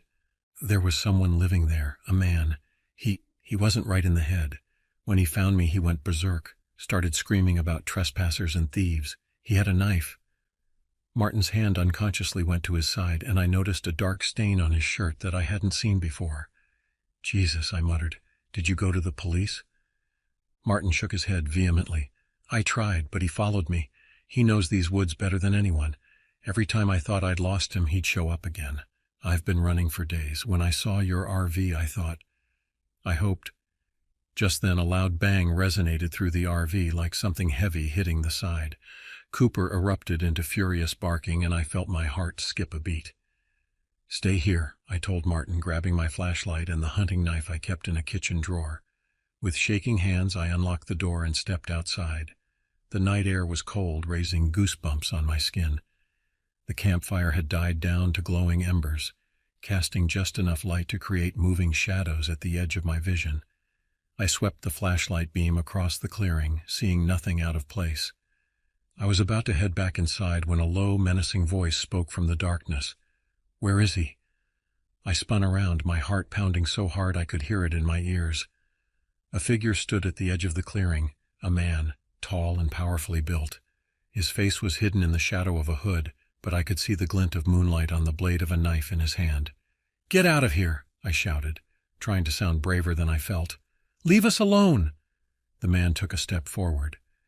Give me the little rat and I'll go. Otherwise... He left the threat hanging in the air. I knew in that moment that there was no reasoning with this man. Whatever had happened between him and Martin, it had pushed him beyond the limits of sanity. I had to protect myself and the terrified man in my RV. I backed towards the door, keeping the flashlight trained on the intruder. Just as my hand found the handle, the man lunged forward with surprising speed. His knife slashed through the air where I had been standing a second before. Instinct took over. I swung the heavy flashlight with all my might, connecting with the side of his head. He staggered back, momentarily stunned. I used that precious moment to dive into the RV, slamming and locking the door behind me. We need to get out of here now, I yelled to Martin, who was cowering in the corner. I jumped into the driver's seat and turned the key. The engine roared to life just as the man outside began pounding on the door, trying to force his way in. I threw the RV into drive and stomped on the gas. We lurched forward, tires spinning in the soft earth before finding purchase. The attackers' enraged shouts faded as we sped away from the campsite, deeper into the forest on the narrow access road. For what felt like hours, we drove through the night. Every shadow seemed to hide a threat, every bend in the road a potential ambush. Martin sat silently in the passenger seat, jumping at every noise. Cooper paced restlessly in the back, still on high alert. Finally, we emerged from the forest and found ourselves on a main road. I didn't slow down until I saw the lights of a small town in the distance. I pulled into the parking lot of a 24-hour diner, the bright fluorescent lights a stark contrast to the darkness we'd just escaped. Wait here, I told Martin. I went inside, explained the situation to the startled waitress, and used the phone to call 911. Within minutes, 2 police cruisers pulled into the parking lot, lights flashing. I recounted the whole story to the officers, the footprints by the lake, the man in the truck, the attack at the RV. They took Martin into custody, assuring me they would get him the medical and psychological help he clearly needed. As I watched them drive away, I felt a mixture of relief and lingering fear. The ordeal was over, but I couldn't shake the feeling that it wasn't truly finished. The attacker's face, hidden by that hood, haunted my thoughts. He was still out there somewhere in those dark woods, waiting. I spent the rest of the night in the RV, parked under the bright lights of the diner. Sleep was impossible. Every sound made me jump, every shadow seemed to move. Cooper stayed by my side, a constant, comforting presence. As the first light of dawn broke through the darkness, I made a decision. I couldn't go back to my normal life, not yet. The shadow of that night loomed too large. I needed time to process, to heal. I packed up the RV, made sure we had enough supplies, and set off down the highway. I had no destination in mind, just a need to keep moving, to put distance between myself and Lake Laconic. The road stretched out before me, a ribbon of possibility. Maybe, just maybe, I could find peace again. But for now, all I could do was keep driving, keep fighting the memories, and hope that somewhere down this long road I would find the solace I so desperately sought. As the sun rose higher in the sky, painting the world in warm, comforting colors, I allowed myself a small smile.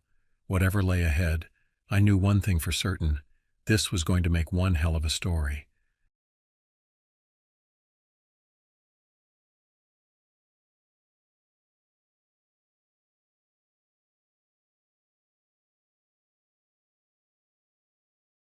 The gentle hum of my RV's engine faded as I pulled into the campsite at Caddo Lake State Park.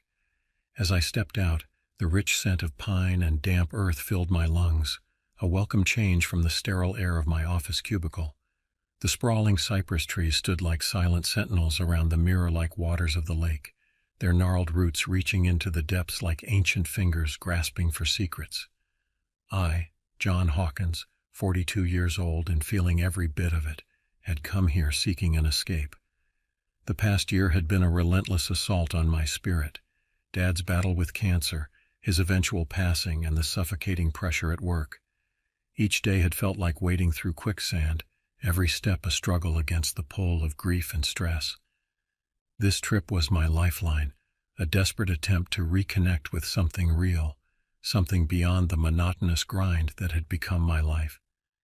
As I began to set up camp, my mind drifted back to the countless fishing trips Dad and I had taken when I was younger. He'd been gone for 8 months now, but the pain still felt fresh. I could almost hear his gruff voice guiding me as I unfolded my camping chair and set up my small folding table. "Always check your surroundings, Johnny," he'd say. "Nature's beautiful, but she can be unforgiving." I smiled at the memory, feeling a mix of warmth and sadness wash over me. Dad would have loved this place, the isolation, the pristine beauty of the lake, the promise of fish waiting to be caught. As I worked, I took in my surroundings more carefully. My campsite was nestled in a small clearing, with dense forest on 3 sides and the lake stretching out before me. The nearest occupied campsite was at least a quarter-mile away. I had deliberately chosen this spot for its seclusion. Once everything was set up, I took a moment to stand at the edge of the water, watching the last rays of sunlight dance across its surface. The silence was profound, broken only by the occasional splash of a fish or the rustling of leaves in the gentle breeze. For the first time in months, I felt the tight knot of anxiety in my chest begin to loosen. "This is it," I murmured to myself. "This is what I needed." As darkness fell, I retreated to my RV, looking forward to an early night and an even earlier morning. I had a whole week ahead of me, no deadlines, no meetings, no pitying looks from coworkers who didn't know how to act around me after Dad's funeral. Just me, the lake, and hopefully some fish. Sleep came easier than it had in months, the gentle lapping of water against the shore a soothing lullaby. I awoke just before sunrise, the pre-dawn light casting everything in shades of blue and gray. The air was crisp, carrying the promise of a beautiful day ahead. I brewed a strong pot of coffee in my small RV kitchenette, savoring the rich aroma that filled the confined space. As I sipped from my battered tin mug, a memento from my first camping trip with Dad, I watched the mist rising off the lake through the window. Eager to start my day, I gathered my fishing gear and headed down to the water's edge. The lake was still, its surface like polished glass, reflecting the gradually lightening sky. I baited my hook with practiced ease, muscle memory taking over where conscious thought was still sluggish with sleep. With a soft plop, my lure broke the mirror-like surface of the lake. Ripples spread outward, distorting the reflected trees and sky. I settled into my chair, rod in hand, and waited. The act of fishing had always been meditative for me, a chance to quiet my mind and simply exist in the moment. As the sun climbed higher, its rays began to filter through the cypress canopy, creating a mesmerizing dance of light and shadow on the water. Birds stirred, their calls echoing across the lake. A fish jumped nearby, sending concentric rings across the previously undisturbed surface. Time seemed to slow, each minute stretching languidly into the next. I felt the tension that had been my constant companion for months begin to ebb away, replaced by a sense of peace I hadn't experienced since before Dad's diagnosis. It was nearing noon when I noticed something odd. A figure stood at the edge of the forest, partially obscured by the shadows of the trees. At first I thought it might be another camper, or perhaps a park ranger making their rounds. I raised my hand in a friendly wave, but the figure didn't respond. Instead, it seemed to be staring directly at me, unmoving. An uneasy feeling crept over me, prickling the back of my neck. I lowered my hand slowly, my eyes still fixed on the distant form. After a moment, I shook my head and turned back to my fishing. "Probably just someone lost in thought," I muttered to myself, trying to shake off the lingering sense of disquiet. But as I cast my line again, I couldn't help but feel that something had shifted. The peaceful solitude I had been enjoying now felt oppressive, as if the very air had grown heavier. I found myself glancing back at the tree line every few minutes, but the figure had vanished as silently as it had appeared. Little did I know, this was just the beginning. The tranquil escape I had sought was about to transform into something far more sinister, a nightmare that would push me to my very limits and forever change the way I viewed the wilderness and myself. As the sun climbed higher in the sky, the heat became oppressive. Sweat trickled down my back, and the fish seemed to have retreated to cooler depths. I reeled in my line, deciding it was time for a break. Back at my campsite, I busied myself making a simple lunch, a sandwich and some fruit. As I sat at my folding table, I couldn't shake the feeling of being watched. The hairs on the back of my neck stood on end, and I found myself constantly scanning the tree line, searching for any sign of movement. A rustling sound behind my RV made me jump. I turned quickly, my heart racing, but saw nothing. "Just a squirrel," I muttered, trying to convince myself. But the uneasy feeling persisted, settling in my stomach like a lead weight. After lunch, the heat became unbearable. I retreated to the relative coolness of my RV, planning to take a short nap. As I locked the door, something I rarely did during the day, I tried to rationalize my growing unease. "You're just not used to being alone anymore," I told myself. "It's nothing." Sleep came fitfully, filled with half-formed dreams of shadowy figures and muffled screams. I jolted awake to the sound of footsteps on gravel. Disoriented, I peered through the window, my eyes widening at the sight before me. 2 men stood near my fishing gear, rifling through my belongings. One of them held my hunting knife, turning it over in his hands with a look of appreciation. They were rough-looking characters, one tall and burly with a shaved head and a faded tattoo peeking from his collar, the other shorter but wiry, with a nervous energy about him. My heart pounded in my chest as I watched them, my mind racing. Who were they? What did they want? I reached for my phone, intending to call for help, but my stomach dropped when I saw there was no signal. I was on my own. "Hey!" I shouted through the window, hoping to scare them off. It was a mistake. Both men turned towards me, their expressions chilling. The taller one smiled, a predatory grin that made my blood run cold. They started towards the RV, their intentions clearly malevolent. Panic set in as I realized the full extent of my isolation. The nearest ranger station was miles away, and I had no way to call for help. I was trapped. The men began pounding on the RV door, shouting obscenities and demands for me to come out. I knew opening that door would be suicide. I looked around frantically for anything I could use to defend myself, but all I had were some pots, pans, and a flashlight. I gripped the flashlight tightly, knowing it was a pathetic weapon against 2 determined attackers. The assault on the door intensified, the metal groaning under their repeated kicks. It was only a matter of time before it gave way. I needed a plan, and fast. Then I remembered. The emergency hatch on the RV's roof. If I could climb out and sneak away, maybe I had a chance. Moving as quietly as I could, I unlocked the hatch and pushed it open, praying the noise of their attack would mask any sound I made. Just as I pulled myself onto the roof, the door finally burst open below me. I lay flat, hardly daring to breathe as I heard them storm inside. They tore through my belongings, their frustration growing with each passing second as they realized I wasn't there. From my vantage point, I spotted their car parked a little way off in the trees. If I could reach it, I might find something useful, or at least disable it to buy myself some time. I waited, muscles tense, until I was sure they were both inside the RV. Then, moving as silently as I could, I slid down the back of the vehicle and made a run for their car. My heart was pounding so loud I was sure they would hear it. I reached the car, finding the trunk unlocked. I rifled through it desperately, my fingers finally closing around something solid and cold, a tire iron. Not much, but better than nothing.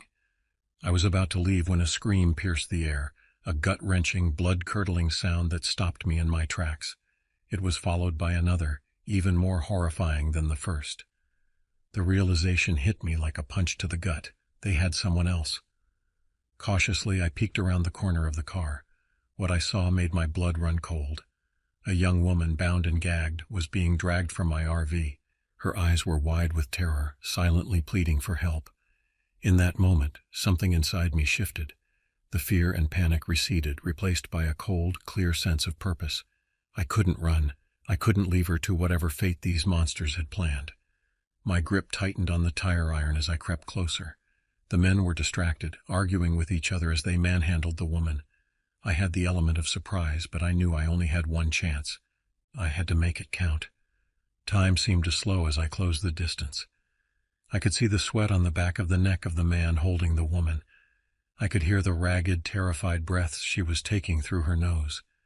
I could feel the weight of the tire iron in my hands, could sense the moment approaching when everything would change. With every ounce of strength I possessed, I swung the tire iron at the man's head. There was a sickening thud as it connected, and he crumpled to the ground, releasing the woman as he fell. She collapsed to her knees, sobbing through her gag. But there was no time for relief. The second man spun towards me, his face contorted with rage. He lunged, and suddenly we were grappling on the ground. He was stronger than me, fueled by anger and whatever twisted desires had led him to this point. But I was fighting for my life, and for the woman's. We rolled on the ground, trading blows. Pain exploded across my face as his fist connected with my jaw. I tasted blood, but desperation gave me strength I didn't know I possessed. I managed to bring the tire iron up again, swinging wildly. I felt it connect once, twice, 3 times. And then suddenly, it was over. The man lay still, his chest rising and falling shallowly. I stood over him, panting, my whole body shaking with adrenaline and exertion. The woman looked up at me, her eyes wide with a mixture of fear, gratitude, and shock. I quickly moved to untie her, my fingers fumbling with the knots. "Are you okay?" I asked as I removed her gag. It was a stupid question. Of course she wasn't okay. None of this was okay. She nodded, then threw her arms around me, sobbing into my shoulder. I held her, my own eyes filling with tears, as the full weight of what had just happened began to sink in. "We need to go," I said, my voice shaking. "There might be more of them." Supporting each other, we hurried to my RV. I grabbed what I could, some food, water, my wallet, and keys. Then we made our way to their car. I didn't want to use it, but my RV keys were lost in the struggle, and we needed to get out of there fast. As we drove away, the reality of the situation began to hit me.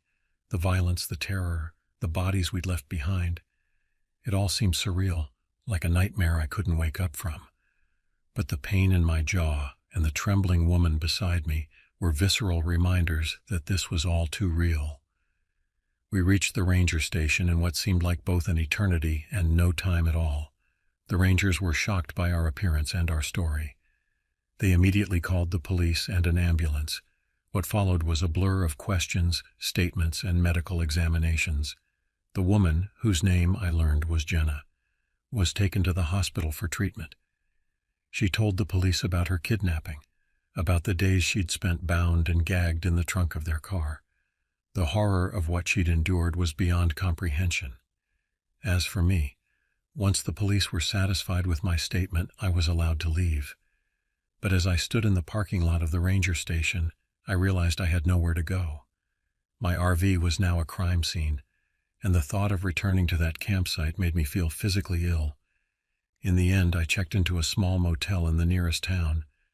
As I sat on the edge of the bed, staring at my bruised and battered reflection in the mirror, the events of the day played over and over in my mind. The peaceful solitude of the morning seemed like a distant memory, belonging to another lifetime. I thought about Jenna, hoped she was getting the care and support she needed. I thought about the men, wondered what twisted path had led them to become the monsters they were, and I thought about myself, the man I was before today, and the man I had become. The wilderness was supposed to be my escape, a chance to heal and find peace.